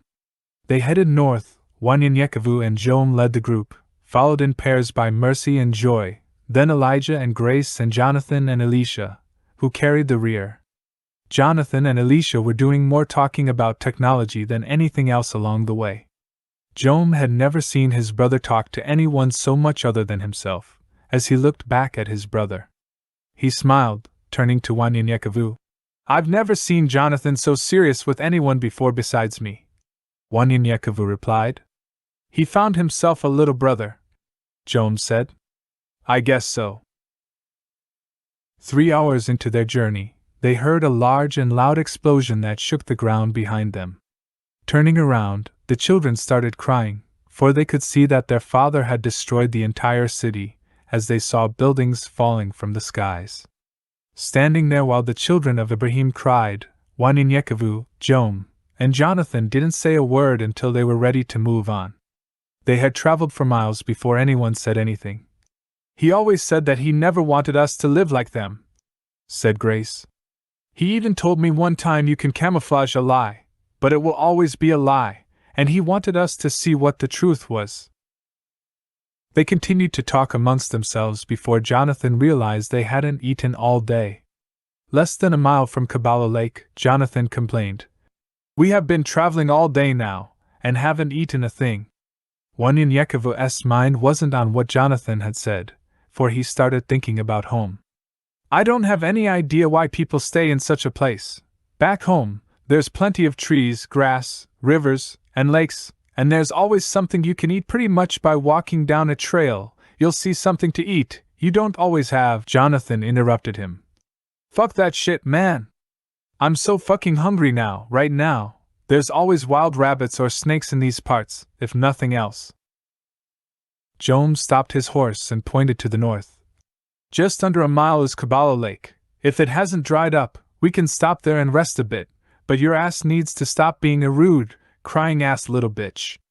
What happens to that Jonathan I saw back at Las Cruces? I want him. Pointing at Jonathan, Joam continued. Not this asshole. Wanyanyekova smiled at Jom as the rest looked at them with confusion. Jonathan doesn't bother me. I see a great heart in his stupidity. Already embarrassed by his brother, Jonathan got offended by what Wanyanyekova had said. My brother can call me stupid, but I don't know you well enough for you to be calling me stupid motherfucker. Wanyanyekova climbed off his horse and winked his eye at Jom. If it walks like a duck, quack like a duck, it must be what? A duck. You talk stupid with your foul mouth and walk around looking stupid, so you must be what? Stupid. Now furious at Wanyanyekova, Jonathan jumps off his horse, charges at him with all his might, and throws a punch. Wanyanyekova dodged his punch, and Jonathan fell to the ground. Wanyanyekova taunted him. Never use all of your body weight to punch someone, and remember that there is something called gravity. Jumping up, Jonathan brushed himself and ran at Wanyanyekova. Wanyanyekova took one step to the right and pushed Jonathan lightly, and he fell flat on his face. Your center of gravity is off. Jonathan grabs a stick lying on the ground. Shoulders should never tell a person when or where you are going to attack, Wanyanyekova said. Jonathan was about to swing. Right, now left, right. Wanyanyekova started calling out which side he would attack from, and Jonathan stopped and switched, but he was calling it out as he was about to attack. Jonathan threw the stick down. I'm not stupid, asshole. Wanyanyekova laughs. No, you're dumb. They all laugh. Jom then took Jonathan by the shoulders. Grow up, little brother is all I'm asking. We must take care of our new family, and you're always complaining. Stop it. Pointing at Ibrahim's children. No, Ibrahim's family depends on us to take them somewhere safe. We have a responsibility to take care of them, like I have a responsibility to take care of you. Wanyanyekova smiled and excused himself. You guys gone ahead, I'll meet you at the lake. I will do the hunting this time. Why don't y'all finally go through the rest of the loot we got off the dead men and see what we can use, cause that B890 was something else. How do the snakes taste out here? I'm still tired of rabbit. Walking toward the field, he continued. By the way, let's not use that cube thing. Let's take advantage of the lake and the cool wind that's out tonight. Jom pointed out to Wanyanyekova by shouting. Kabbalah Lake is a lake. Remember, we have to be extra careful now because animals need water too. We have snakes, scorpions, and things like that can kill us while sleeping.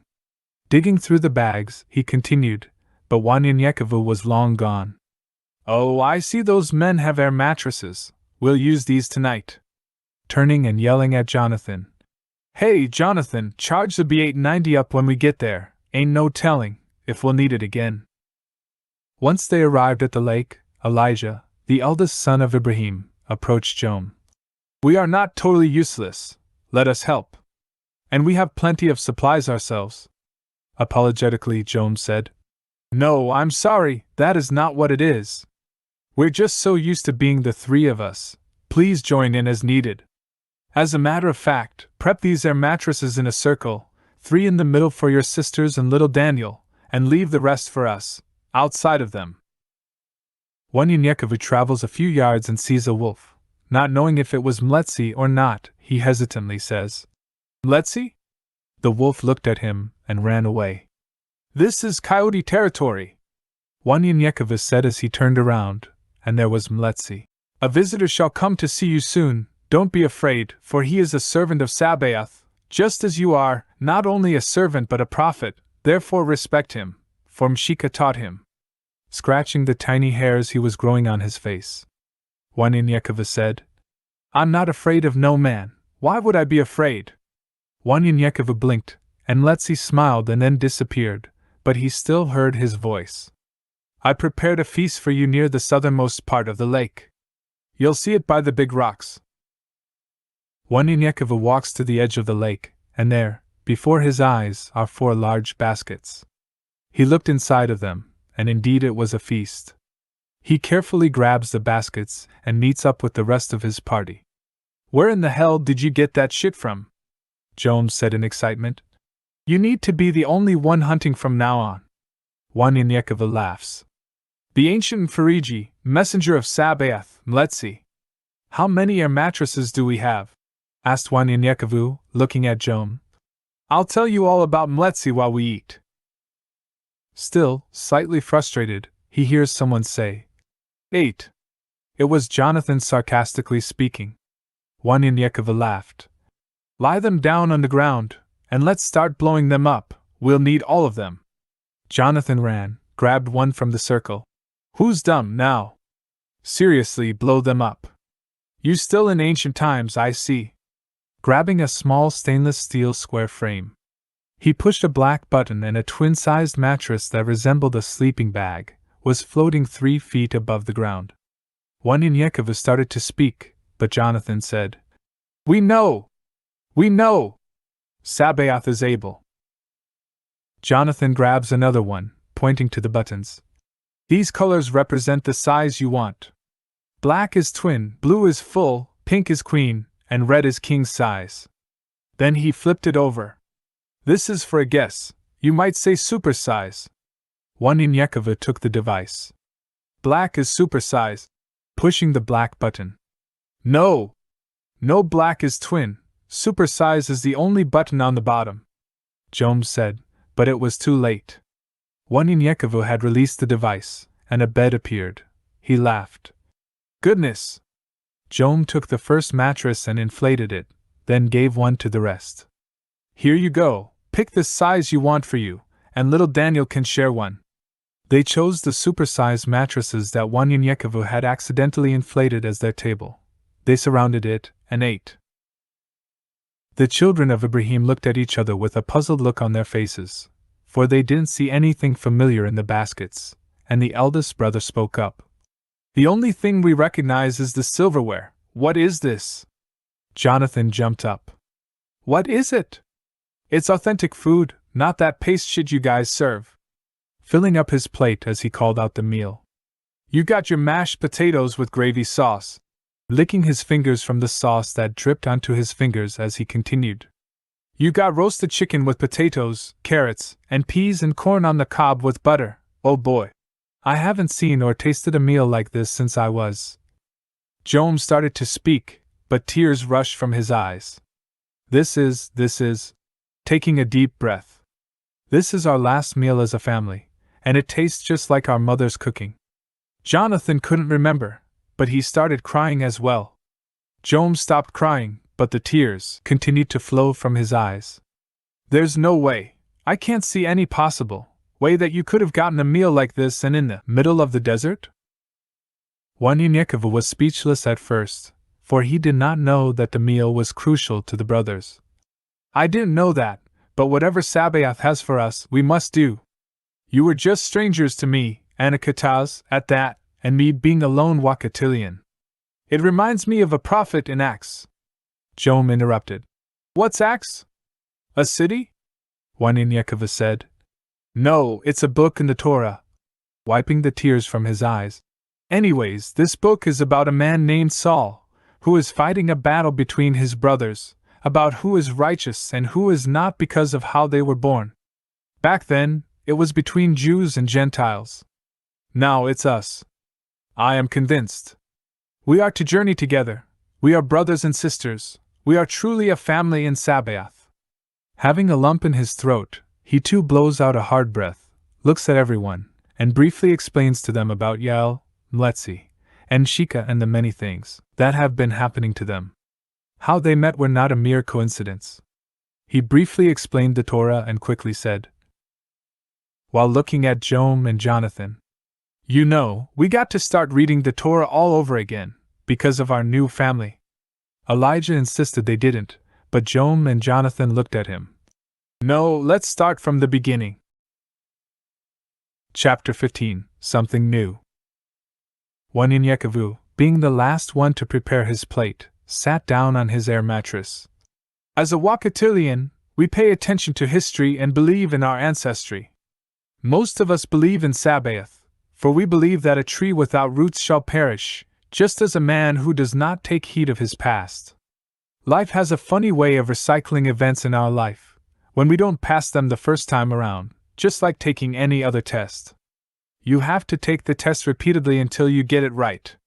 Louisiana, he said, pointing to Jonathan. It is prosperous but filled with hatred and lots of history. Not only that, many cultures come from it, such as the French, Spanish, European, Native American, and African slave descendants, as well as a combination of all of them. For example, mixing these cultures created people like the Cajuns and Creoles from the southern parts and descendants of Native Americans from the northern part. Some practice black magic, voodoo, and witchcraft, and some worship Sabaoth. You had the French who practice voodoo, some practice witchcraft, and some worship Sabaoth for each culture. It is the same scenario for each practice or belief. I can trace this back to when Louisiana became Louisiana and the trans-African slave trade began. The same history is true of those from the islands in the West Indies because of the trans-African slave trade, when words like mulatto and the Code Noir became famous. The brutality of slave owners and slaveholders, who raped men, women, and children alike, created these mulattoes. The cruelty of the slaves from Africa and the dark-skinned natives created children of white fathers and slave mothers, who were then classified as these mulattoes. It meant a person with white and black parents, but eventually it was used for any mixed-race people, period. Colorism, racism, and discrimination were the most effective weapons against us, but colorism pitted us against ourselves. Lighter-skinned slaves were treated more favorably than those with darker skin. It upholds the white standards of beauty and benefits white people in their institutions of oppression. We all know they assigned slaves with lighter skin with domestic tasks, while they forced slaves with darker skin to work outside in the fields, doing much more as well as harder work. The paper bag test was often used. If someone was the same color or lighter than a paper bag, they were accepted. If they were any darker than a paper bag, they were not. In New Orleans, the southeastern part of Louisiana, the Code Noir was used daily, which defined mulatto again as 1/2 white, half black, quadroon, 3/4 white, 1/4 black, octoroon, 7/8 white, 1/8 black. The Code Noir created colorism wherein the black community, dark-skinned men and women, preferred lighter-skinned blacks because they felt their children would have a higher social position, and light-skinned blacks made up the largest percentage of the free black population. Very few people know that some white women were indentured servants and had children with slaves and free African-descended men. Because of the mother status, those children were born free and often married other free people of color. A large number of slaves in the United States during the 19th century were of mixed race, and with each generation, the number of mixed-race slaves doubled every 10 years. All the different cultures mixed with one another. Meanwhile, in places up north, like Utah, sexual relationships with a slave resulted in the slave automatically being freed. Wanyanyekava paused for a minute. "Excuse me, I was trying to educate Jonathan about something he said a few months back, and I got sidetracked." Reaching into his bag, he grabbed an old torn book. "This is my Torah. It was once called the Bible back in the days, but it had fewer books than it has now. We should now have enough for everyone now. In it are the words and life of Sabaoth's children and Sabaoth himself." They all started reading from the Torah, and hours passed before they fell asleep. Jonathan was half asleep. "Hey, turn that light off!" he shouted to Joan. Joan replied, "You turn it off." "I turned it off before I went to bed." The light got brighter and brighter. Wanyanyekava turned over. "Will someone please turn that light?" Staring straight into the sky, Wanyanyekava saw a circular object with a large beam of light coming from its center and many smaller lights circling it, going right to left and then left to right. "Look up!" shouted Wanyanyekava. Fear had consumed them all. Then a voice was heard by the entire group. "Be not afraid, for he is a prophet of Sabaoth." There was no sound coming from the craft as it started lowering itself a few feet above the ground. Vapors from the craft slowly became a cloud. Jonathan and Joan grabbed their weapons, but Wanyanyekava held their weapons by the barrels. "Did you not hear the voice of the messenger, the ancient Fariji?" Jonathan was shaking. "Hell, I'm afraid of that too. What the fuck is going on here?" One and Yekova lowered their weapons toward the ground, saying, "Don't be afraid of that voice either. I'm not sure if any Anakataas or Kompyutans have ever heard the messenger's voice, but neither one of us has ever seen this before." The cloud became thicker and thicker within seconds. A figure appeared 8 feet tall with grayish-white skin. "Please don't be alarmed, for Sabaoth has sent me." Gesturing to them to sit. "Please sit," the being said to them. "I have come a long way just to speak to you all." He took off a golden chain with a black marble-like vial about half an inch long, made from an unknown substance from around his neck, and handed it to Wanyan Yekavu. "This is for you and your descendants, a gift from Sabaoth. We call it San." Wanyan Yekavu took the necklace and placed it around his neck. "No one can take it from you unless you give it to them. It shall protect you and those that choose Sabaoth. No man shall receive his San until they have been enlightened. Any man that try will regret it." The being's eyes flashed a few times vertically as it continued. "My name is Z. I'm one of 4 species who have visited Earth many times and for many years, centuries even. We're called the Tall Whites." By looking at Jonathan as he handed him 2 smooth stones. "Make sands with these. However, they will not be as powerful until you meet the one with the glow. Please have a seat, there is much to say." Jonathan stood there frozen with his mouth opened with what appeared to be a smile on Prophet Z's face. Prophet Z gently closed Jonathan's mouth. Jonathan tried to speak, but nothing came out. As the being continued, "As I was saying, we are called the Tall Whites by your people centuries ago, and my species worship and serve Sabaoth as well." He reached into a device and grabbed a book, the Torah, handing it to Wanyan Yekavu. The language changed from Prophet Z's to English as Wanyan Yekavu flipped through the pages. "You have many more books than we have," Prophet Z said. "We're also older than any human." He smiled. "I'd walked with Mshika when he was flesh."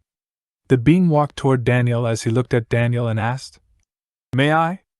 Gesturing to sit next to him, Daniel patted the bed twice. "Sit here." Looking back up, Prophet Z continued, "Please have a seat."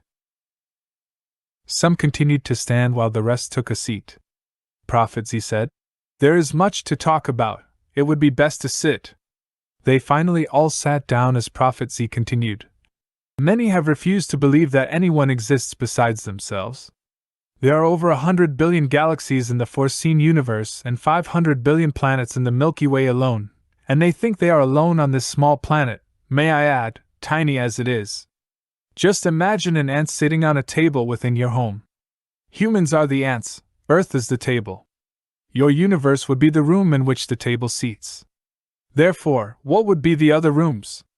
What would be the house next door and even greater outside the house, the atmosphere, or even space?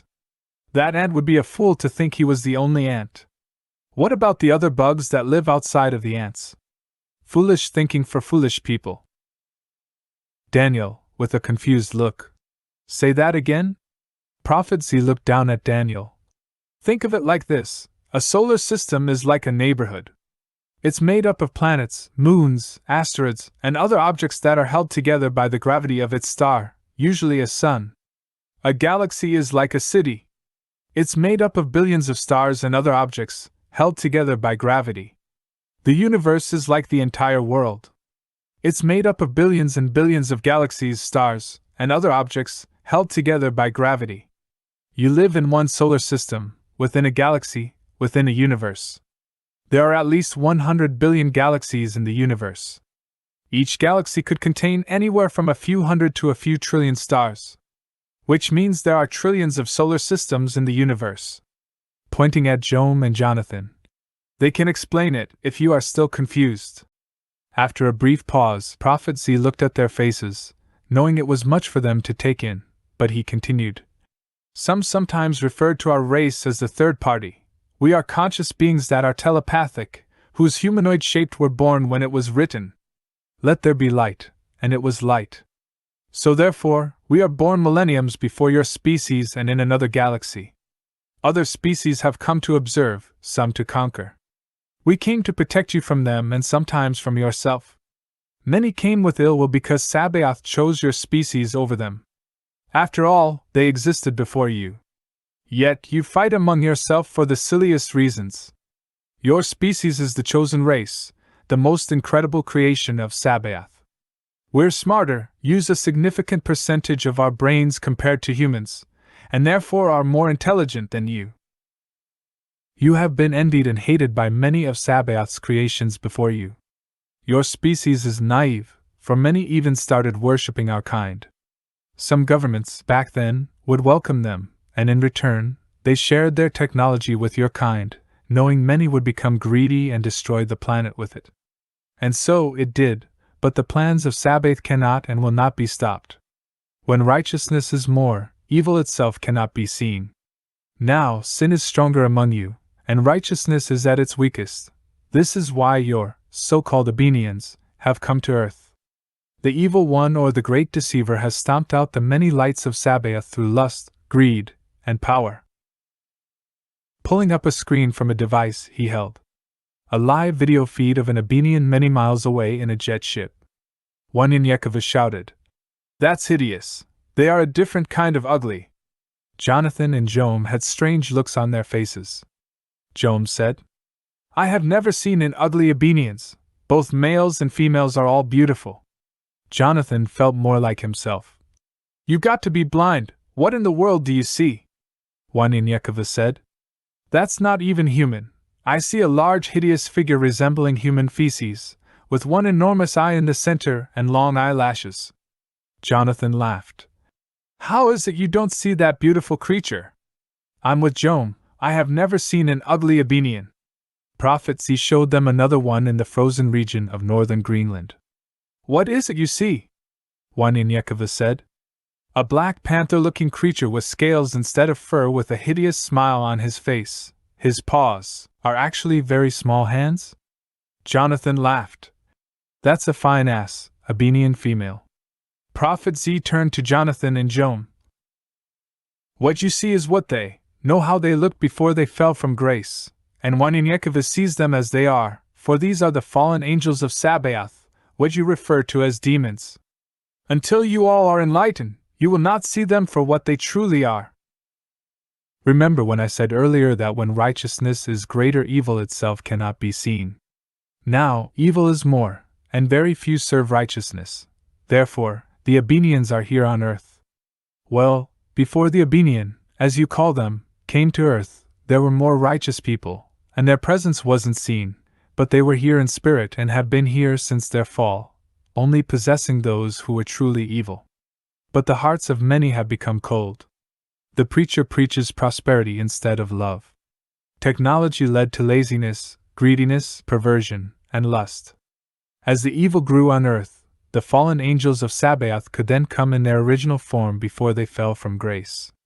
Once spirits, now flesh, to deceive and pervert the words of Sabaoth to men. Showing them one last picture, "What do you see?" "Millions of Abenians," said Elijah. "Like when you stir up an ant bed." Elijah and Joy had said almost simultaneously, Wanyan said. "Minions." Prophecy smiled, looked at Wanyan and said, "This is the South Pole, and there are twice as many on the North Pole. The cold weather prevents you from going there, but lower-class demons are waiting to destroy the earth. Just waiting to be called."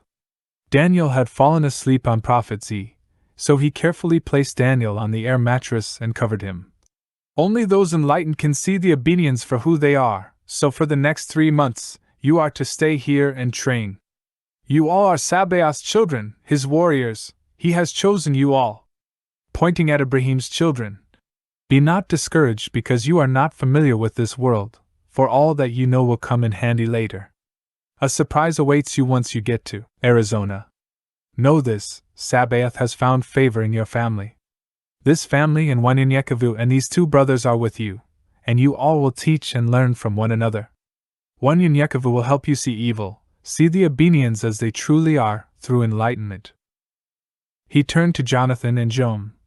"You 2 were chosen to do a work that has not been seen since the days of old. You shall open the eyes of your people, Sabaoth's people. For all of humanity belongs to Sabaoth. In days past, they divided black from white, male from female, a mother from father. But listen carefully. Separation causes division, and division causes war. Because of this, sons shall be against fathers, right against wrong, and nature against technology, which leads to destruction. Men look at silly things to judge one another, but Sabaoth searches the heart.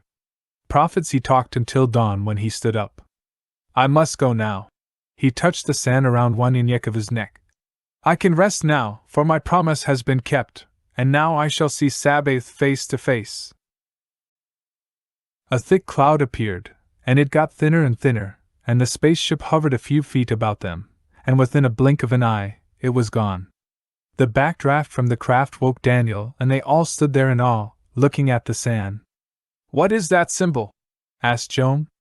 I have no earthly idea. One Yanyekova smiled and pointed at Jonathan. Jonathan smiled. Corny as hell. And I don't know what to say. I know it wasn't a dream, for we all saw what just happened with our eyes. You know, I can honestly say since I've met you, there has never been a dull moment.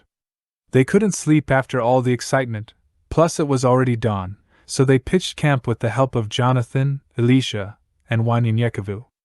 Using the equipment that the children of Abraham had brought, they created a training site. They talked all day about what had happened and what prophecy said that night, and soon afterward, they began reading the Torah. After building a 4D training room, a firing range, and a combat course, the day quickly ended. Wanyanyekovu was impressed with what Elisha and Jonathan could do with the different instruments and gadgets, and noticed how it made Jonathan glow while working on the various projects.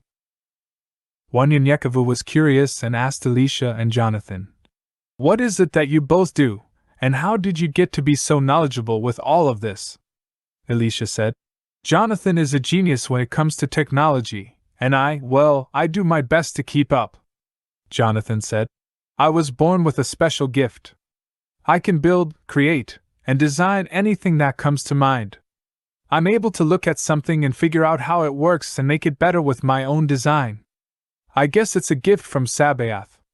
Wanyanyekovu said, "That's remarkable. I can't wait to see what you two will create for us in the next few months." They all smiled and looked to the sky. Wanyanyekovu couldn't help but think about Prophet Z's words. Only those enlightened can see the Abenians for who they are. Wanyanyekovu said, "Let's get some rest, for tomorrow will be a long day." As they said their goodnights and went to their tents, Wanyanyekovu grabbed his sand and said, "Sabaoth has chosen us, now it's up to us to choose him." With that, they all fell asleep. The three sisters, Grace, Mercy, and Joy, helped where they needed, and then they sat around reading the Torah as the men worked. A few hours before dusk, they all went fishing. "Tonight, we can eat hearty, but tomorrow we must perform the holy jeûne," Wanyanyekovu said. "What is jeûne?" said Elijah.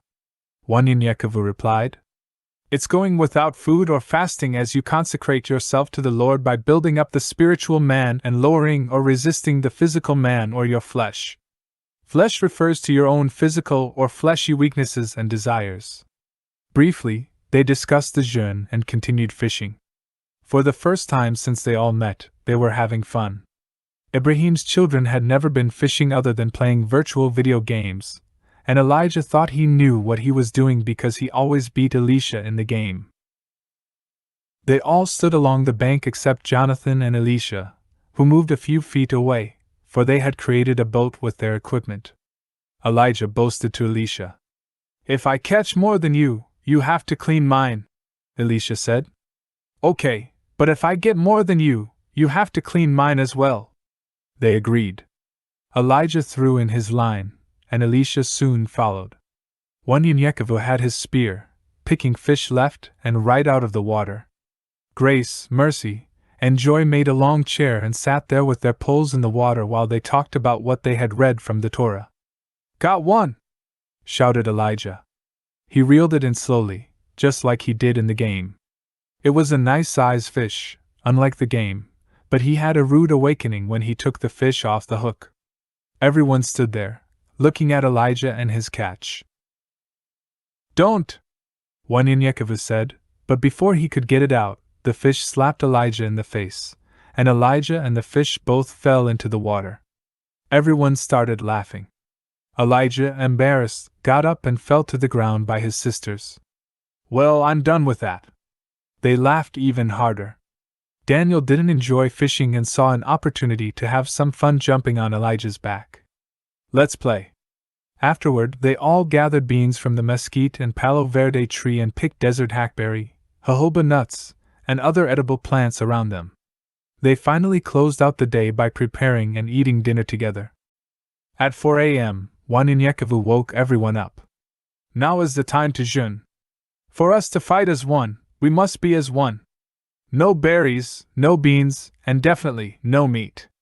You can drink water. But for long periods, you can drink apple juice for days or weeks, but water only during the holy jeûne. This week we shall jeûne for 4 days until noon. And every week after that, we will fast longer." Wanyenyekevu turned to Daniel. "You must keep up, my friend, for I started my jeûne at an age much younger than you, so I know you can keep up with us." Then he turned to Jonathan, for he expected Jonathan to say something clever. But to his surprise, Jonathan had said nothing and had a sincere look on his face. He continued, "Let's form a circle."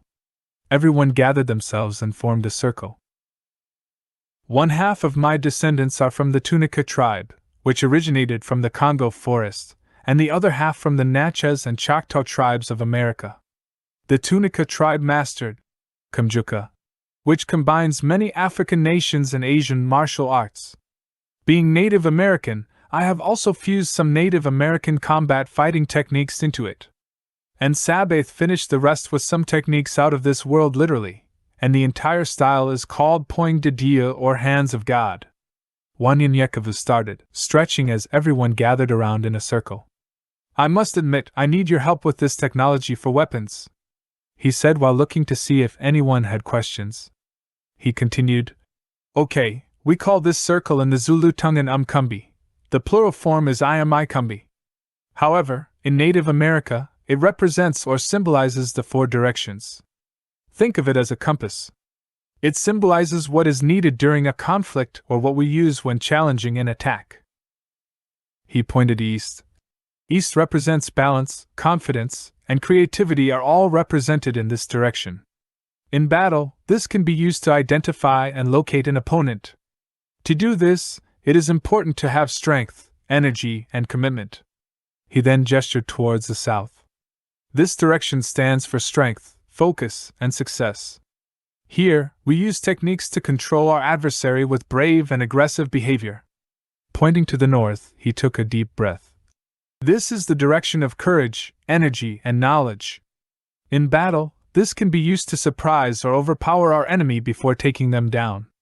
Lastly, he pointed to the west. This direction is all about challenge, choice, and proof. Here, we use techniques to finish off our opponent before moving on to the next one. We must always keep in mind to carry out all of these techniques with respect and restraint. Remember this." Wanyenyekevu shouted, "East!" as the group yelled back. Balance, confidence, and creativity. The East influences the identification or location of an adversary. By setting up and developing a solid attack position, employed with energy, movement, and commitment. Wanyenyekevu shouted, "South!" and the group called back. Represents strength, focus, and success. The South influences an opponent's brave, aggressive challenge. This technique effectively controls the adversary. Wanyenyekevu shouted, "North!" the group called out. Represents courage, energy, and knowledge. The North influences the control of an opponent with surprise or overwhelming force before finally being taken down. And Wanyenyekevu shouted, "West!" as the group called. The West represents challenge, choice, and proof. The West influences the takedown and finishing your opponent before moving on to the next adversary. Wanyenyekevu shouted, and the group repeated after him. We execute all techniques in an environment of the highest respect and restraint. They repeated this over and over until everyone had it memorized. Wanyenyekevu continued. Inside this circle, it is not a time for fun and games when we are in an umkumbi. It is to discuss serious matters, and it is when you come together to discuss your weaknesses before Jun, only if you want to. Your fasting is not to men nor for men, it's for yourself to surrender to Sabaoth. If you discuss a matter, it is for your help or to see if someone else has the same problems, so you can work on it together to defeat it. Most importantly, what is said here is to stay here, never, and I mean never, to be discussed with anyone. Not to a wife, a sister, or a brother. Now, we need Iasai Langa plural form Easy Langu, also from Zulu origins, a traditional large war shield approximately 4 feet long.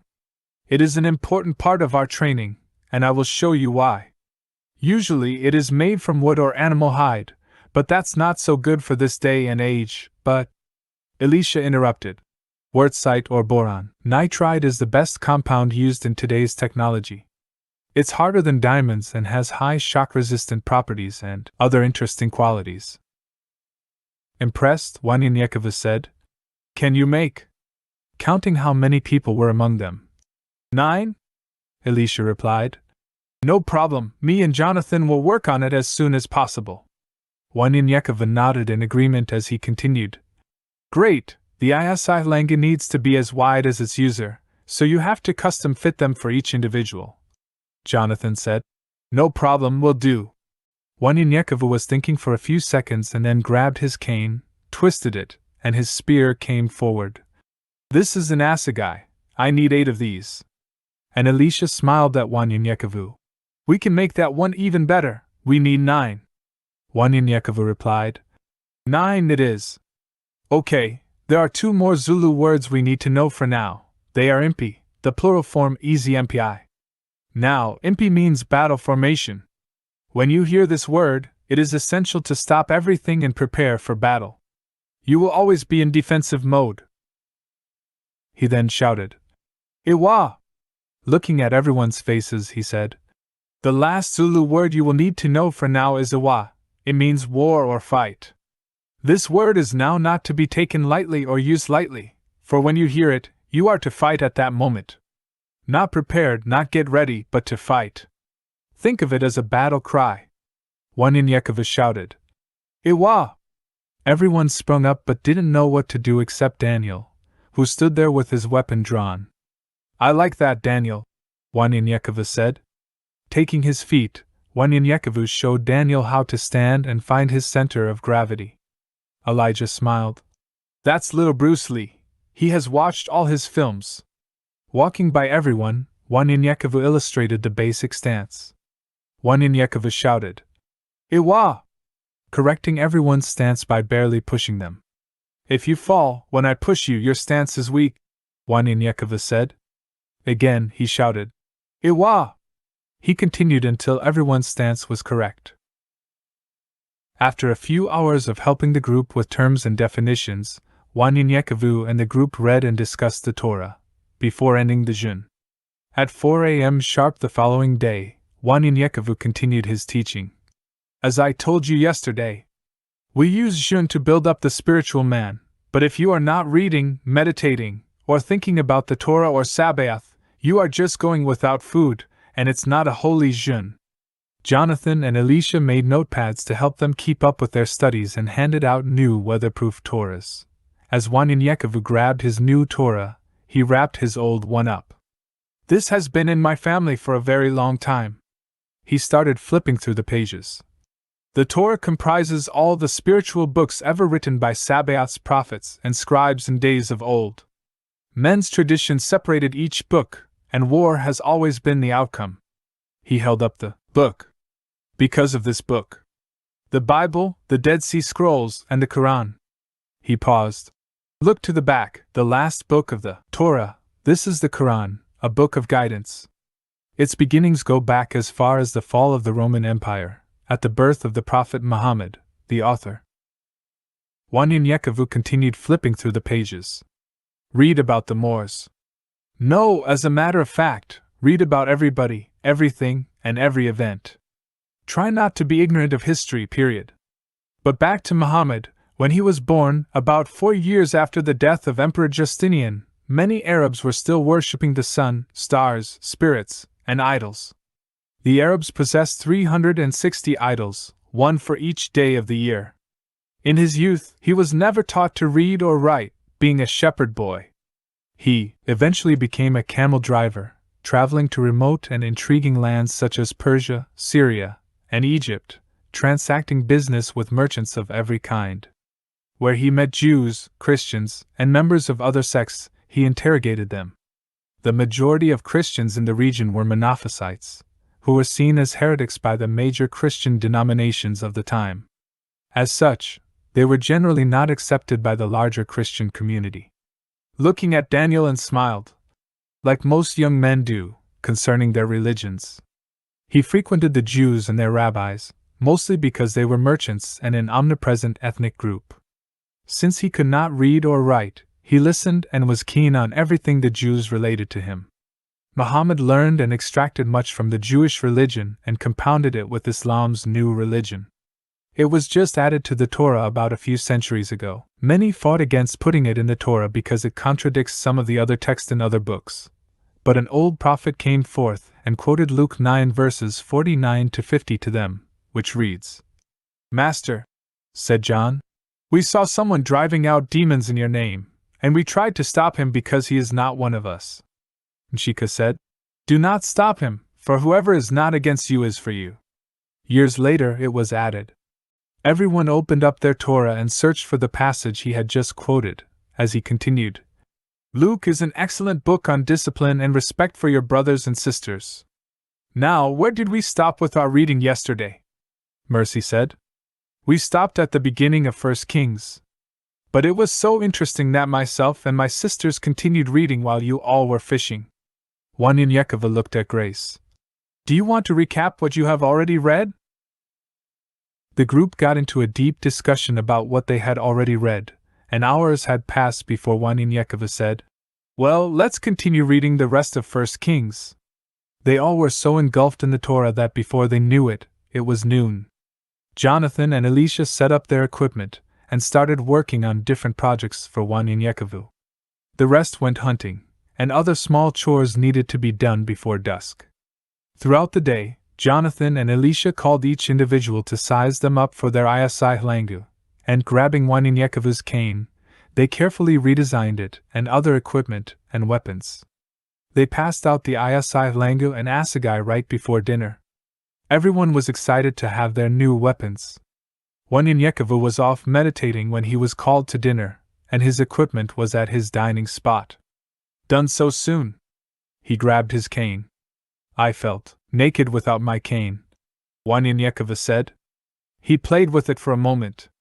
"It's smoother and comes out much quicker than mine," striking it against the ground as hard as he could. "And much stronger." Picking up the ISI langu. "This is wonderful, I must admit." Wanyanyekova left the dinner table before taking a bite and went off to test out some of his techniques with his new toys. Joan, Joy, Daniel, and Jonathan followed as the rest looked on and ate. The ISI langu is designed to form a total defense in mass formation against the throwing spears of the enemy. "In our case, those beams of light," Jonathan said.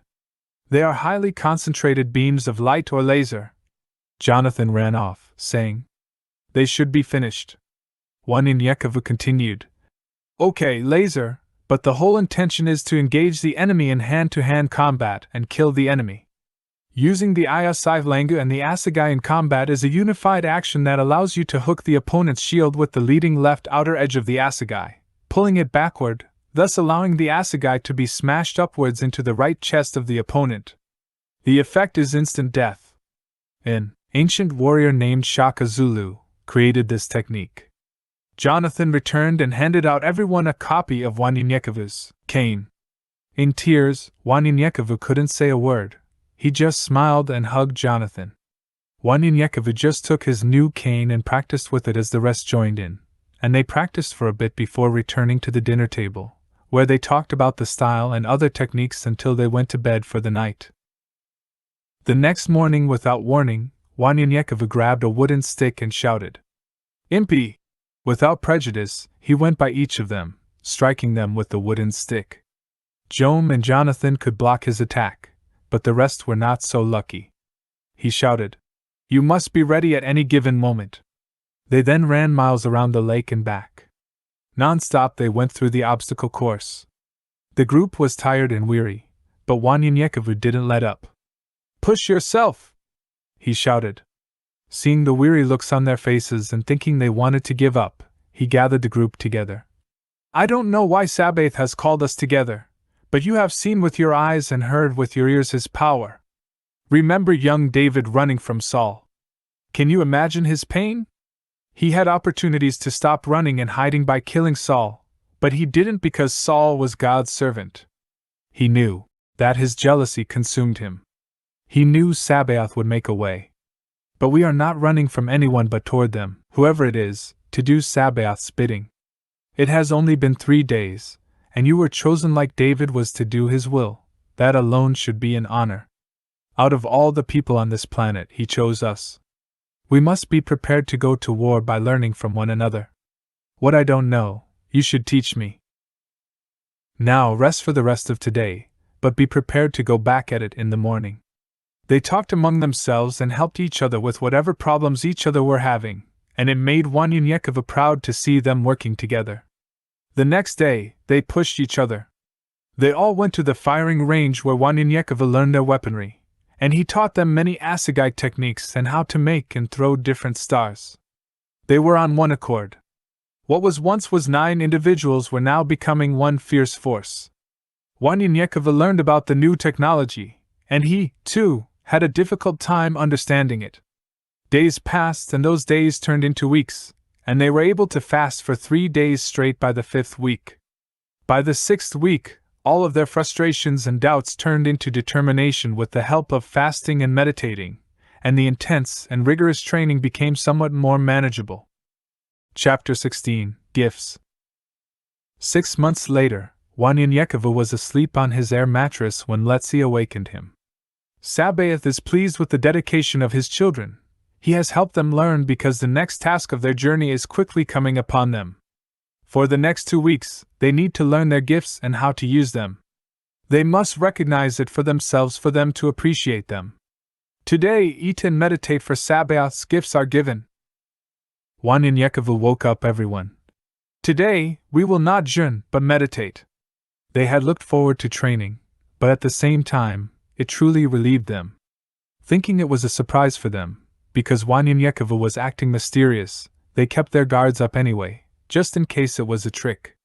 They prepared to go out to fish. Jom had got so caught up in his training that he was constantly meditating.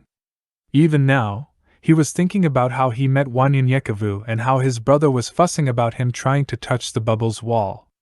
How are you doing that? Jom? Said Jonathan. Jom turned to Jonathan. Do what? Jonathan said. Wait.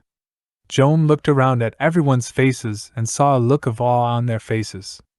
Jom said to them, What? Jonathan ran to his tent, grabbed a mirror, and returned to Jom. Look, he said. To his amazement, he had Wanyanyekevu's body, face, hands, everything. He was Wanyanyekevu. Jom quickly stopped thinking, and he returned to himself. Jonathan said, You did me too. Jom thought about Jonathan. He changed into Jonathan, and quickly changed back to himself. How did I do that? Jom said, looking at Wanyanyekevu. Wanyanyekevu said, This is your gift from Sabaoth. Looking at the rest, he said, Continue to meditate, and your gift will manifest. Jom stood fishing, smiling and laughing. He changed back to Wanyanyekevu, looked at Wanyanyekevu. Truly, Sabaoth is able. A cold then hot feeling rushed through Jom's entire body. Then all of a sudden, he started saying things that no one understood. Jom looked at Wanyanyekevu to ask him what was happening, and Wanyanyekevu did a dance and started speaking another language as well. He stopped and told Jom to continue as Sabaoth blessed him. Wanyanyekevu spoke to the rest. This is the sign that Sabaoth has accepted you and given you your true indication of his acceptance to speak in other tongues, or enlightenment. Jonathan and Daniel were fishing, while the rest were scattered in different directions as they meditated and gathered beans and berries. Merce was singing and collecting berries. Her singing made her happy while grabbing a berry she couldn't quite reach. Then, suddenly, she heard her basket drop, but she had the berry in front of her eyes, but was larger. She looked from side to side and saw this long object in front of her face. She stopped. "Joy, how did I get up here?" Surprised, Joy shouted. You're a bird!" Mercy laughed and quickly came down the tree, but unknowingly, she was a snake slithering down the tree. Clapping her hands, Joy told Mercy, "Do it again." Every time Joy clapped her hand, she saw sparks coming from her hands. She held her hand up, and electricity went out of her hands like lightning bolts. Excited, she pointed to Alicia. "Alicia!" she shouted, and a bolt of lightning shot from her hand and headed toward Alicia. Alicia held up his hand as he saw the lightning racing toward him. But it hit a force field and exploded on impact. Elijah was fishing and heard everything so far away, came running to see what all the excitement was about.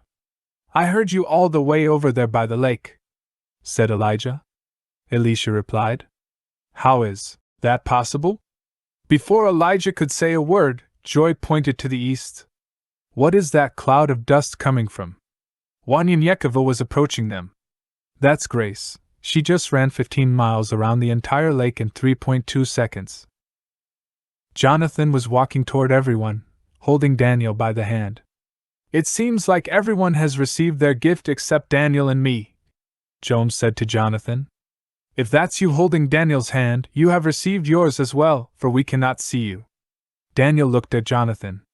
He felt his hand, but he was not there. Daniel smiled, saying, "You're invisible." Wanyanyekova was very proud and looked at everyone. "Your gifts are manifested, and Sabaoth is pleased." As he continued, suddenly, everyone was dancing and speaking in new tongues. An hour went by before everyone stopped. Wanyanyekova said, "For the next 2 weeks, you are to perform a holy jeûne on your own and perfect your gifts until we hear a word from Sabaoth. But know this, your skills and your gifts go hand in hand. If you perform your skills without your gift, you are a man. If you perform your skills as you perform your gift, you are 10 times a man, because Sabaoth has given you these gifts, and you are with Sabaoth. Sabaoth is with you. Spiritual gifts, a spiritual person, then we must fight in the spirit."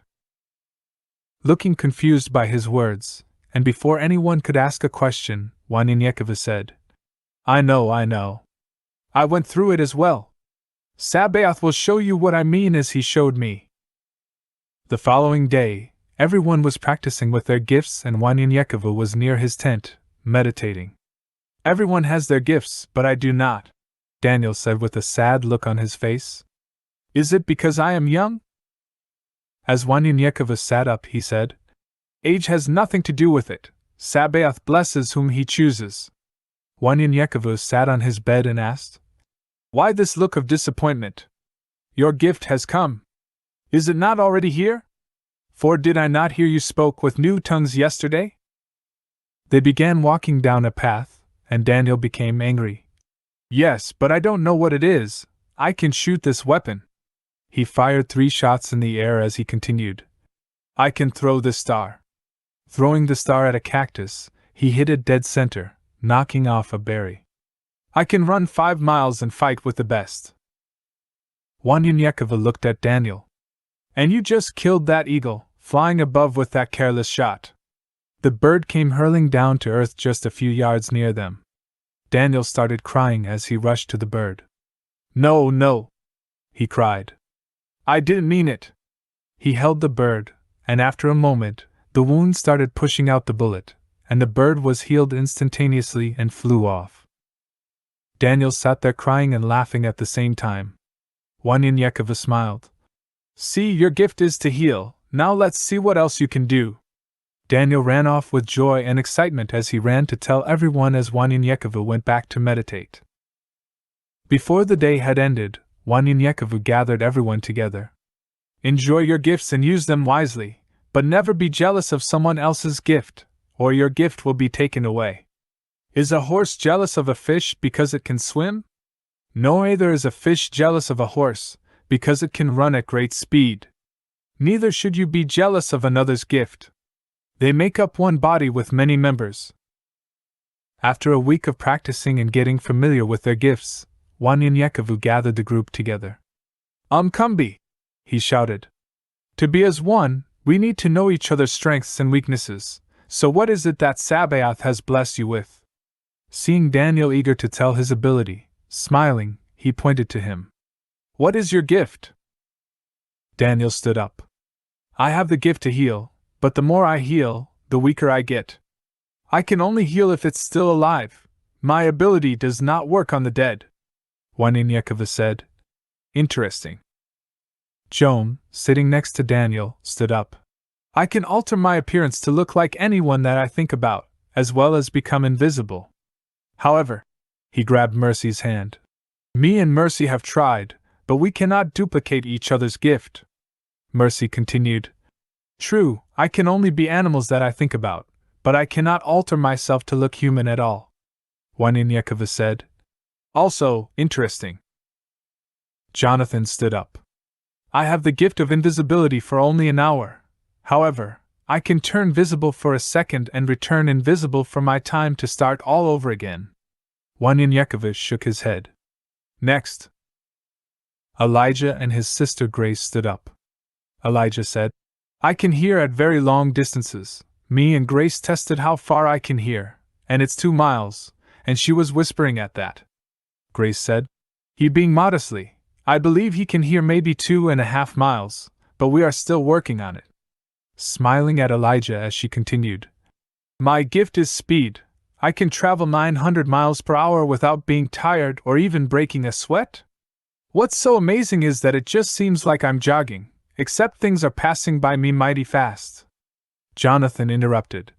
The speed with which she is going, plus the velocity being the rate of change of the position of an object, equivalent to a specification of its speed and direction of motion. Wanyanyekava interrupted him. In plain English, remember when you asked me almost a year ago, today? Now you speak English? Everyone laughed as Jonathan continued. Yes, I remember, but I have come a long way since then. Wanyanyekava was laughing as he interrupted Jonathan. We can't see you sometimes.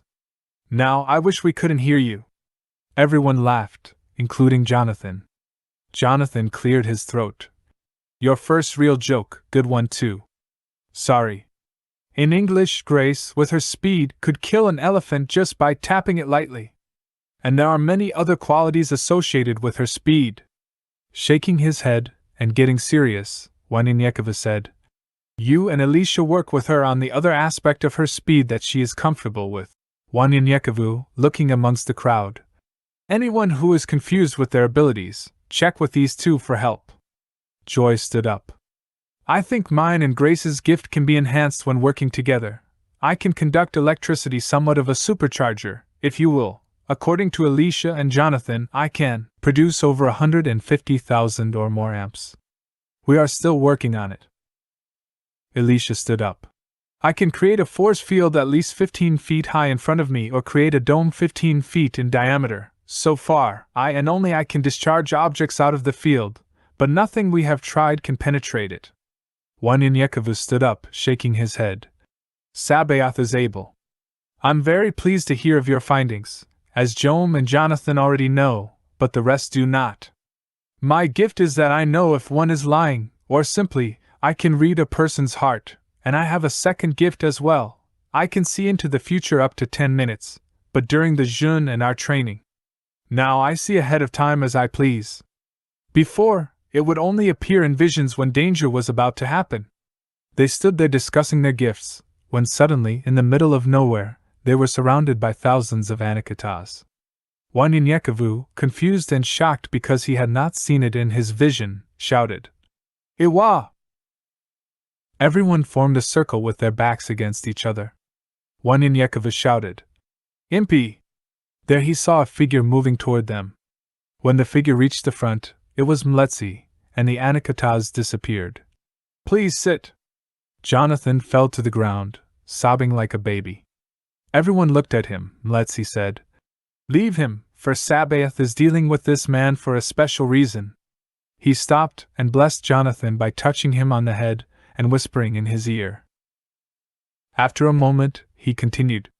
The time for battles nears, and Sabaoth has truly prepared you all for what is coming. For the next 6 months, now that they have received their gifts, it's time to teach them what Yael and I have taught you. After that, you shall see blood and death until you enter Tucson. After Pointe Dieu, you must leave this place and journey to Roper Lake in Cactus Flats, Arizona. You will not see me again until you arrive at that location. Letzi disappeared. Wanyinyekevu and the rest of the warriors discussed what they had seen that day before they prepared for the next day, and they all rested. Wanyinyekevu laid down for the night and wrote. I realized. It would seem hard, so one might think, but yet and still. I ask, why are there so many questions about life with very few answers? There are some who put their trust in others, then I realized. I realized this, not for you, but for myself. There will never be any more answers. And if there are, they will be made up of men. By men. So I thought. Yeah, searched my heart. Not man's word, for they perish. Not philosophy, for it's just playing with words. Not law, for man's laws, it's so perverted. You see, I realized. And you just might not, especially at this time. It's not something on your mind, but when you do, will you humble yourself or simply call it craziness? May your help come. Many think that this help, that I got, is not. I realized that greater is he that is in me than he who rules the world. For he who rules with pearls, greed, hatred, anger, and lust. I realized pearls for the values it brings. That money that it creates causes greed. And greed causes hatred, then anger. Yes, I say, then lust is conceived. I can go on, but to understand me is to understand he who sent me. To many it sounds strange, but hell, I'm peculiar. To the mind of the carnal, even he that is flesh, is just that. Flesh. But let me say, he that is of the Spirit can see the power, the glory, forever. Amen. I realized, after I searched my heart, did my part. I found that every man is a liar, and only one is the truth. So, until you find that power, that glory, life will be confusing to you. Hard, and let's not forget painful. Open your heart, open your eyes. So you can say, hey, I realized. Jonathan gathers everyone together. The day before or a few days before, I can't remember. Anyways, before we came to Las Cruces, I was a bit of a jerk. Wanyinyekevu told me something about a wolf, he said. If you teach a wolf to be a dog all of its life, would it not know how to be a wolf? Deep inside, the dog would know something is wrong, but it would never know unless it is told that it is a wolf. A day or two after meeting your family, no, it was the night that we heard the great explosion, the night after your father's death. I had a dream that was so real, a vision if you will, and in it, I was back home in South Carolina. I saw myself as a stray dog begging for bread, being kicked around by Kompyutans and surrounded by prostitutes, pimps, drug dealers, and the like. After a while, I started hating myself and hating Kompyutans. I started biting everyone so no one would kick me around again until everyone feared me. Then an old man looked at me and said, Are you finished? He grabbed me, took me into the forest, and told me to choose a group to live with. I saw bears, I saw snakes, I saw wolves, and I saw dogs. I picked the dogs, but I was useless and didn't have anyone to fear me. So, I started leading a pack of dogs and killing off the rest of the animals. But I couldn't kill the pack of wolves. I tried but was unsuccessful, and the old man returned and took me by the river and told me to look at myself, and I looked into the river. I saw a dog, but the old man took a stick, hit the waters, and told me to look again. I was a wolf. That old man was Mletzi. He paused, wiping the tears from his eyes. Yesterday, Mletzi whispered in my ear, You are now a wolf. Wanyinyekevu looked at Jonathan. You are a wolf now, back then, you were an asshole. Everyone looked at Wanyinyekevu with shock and laughter. Jonathan laughed. Now, that's the best one yet. They said karma is a bitch. They talked for hours before they trained in point de Dieu. Now more spiritual than carnal, they could understand and complete the training efficiently. 1.5 years at that location, they walked in as children and came out as Sabaoth's warriors, and during that time, Wanyenyekevu wrote a series of poems before he left.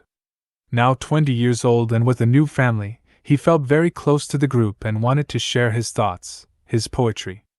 Please gather around for a little of some of the poetry I have written.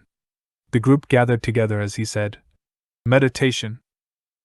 Meditation, concentration, consecration. We as believers do things of this nature to increase our faith. But there are times when you don't feel this way. You're the sons, daughters of a king. It was said, let us create man in our own image. That's why some say we are gods. We are a dynasty and empire that has been beaten down. Tired, even frustrated at this life. Yes, even with the pain. Your faith is being tested. Your patience has to grow, has to glow. A fool believes God isn't there. A fool thinks God doesn't care. But the only thing that helps me understand is consecration, concentration, and meditation. He read, Look ka here, look ka here. Look ka here, look ka here. A place beyond the sphere. Streets of gold, and fear is never near. Love is everywhere. Peace and serenity, whispers from the trees into my ears. No evil, darkness, pain.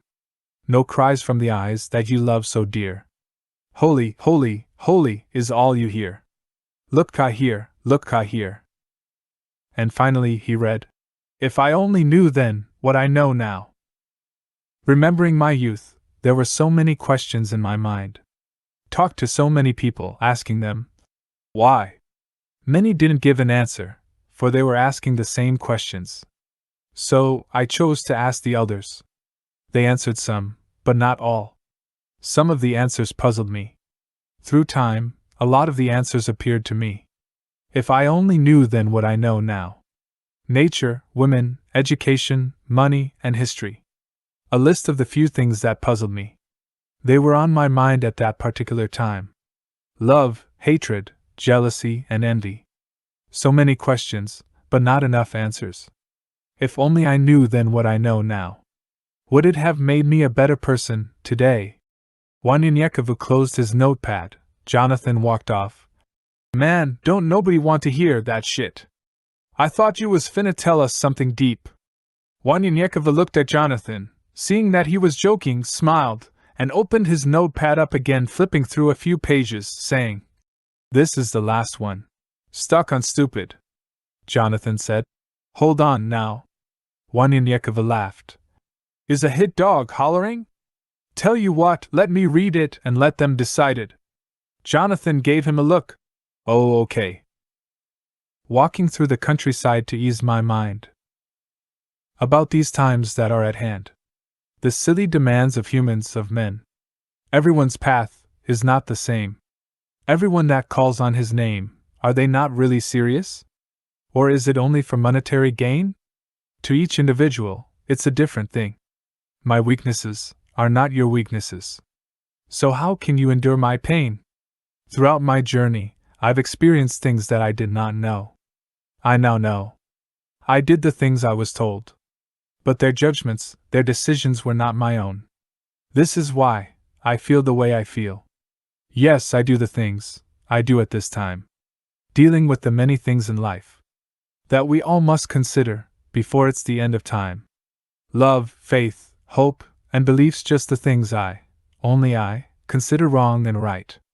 I've seen death a total of 3 times. The sight was enough to change my mind. You see, as a youth I always listened to the men of old, hanging on the corner drinking. You know those kinds. They knew something I didn't, they were willing to share.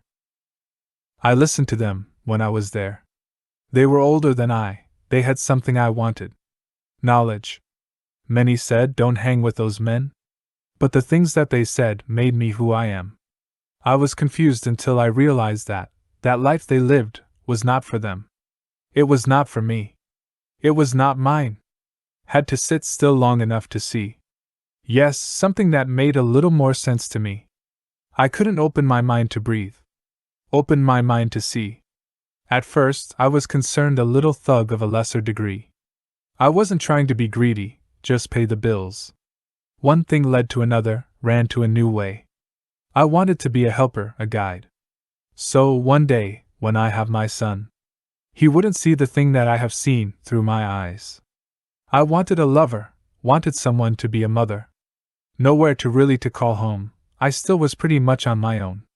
But there was friends and family who had my back. I needed something to do in my spare time, so I started writing my ideas, my thoughts, on paper. Maybe someone will read them later.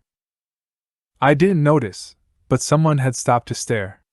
She opened her mouth. I loved what came out. So, I inquire of her. If she was true, could this be the mother? Hell, even a lover. Because of her, I'm saying this to you. At an age, now, to settle down. From such a long journey. I've traveled far and wide. Traveling in search of the three keys, as wide as the deep blue sea. Searched, I needed someone to comfort me. Assist me, help me, and confront me. Who was sent by the Almighty above, some might say Cupid, cause until now, I was stuck on stupid. Jonathan looked at Wanyenyekevu. I love it. As he looked at Joy. Yeah, I was stuck on stupid,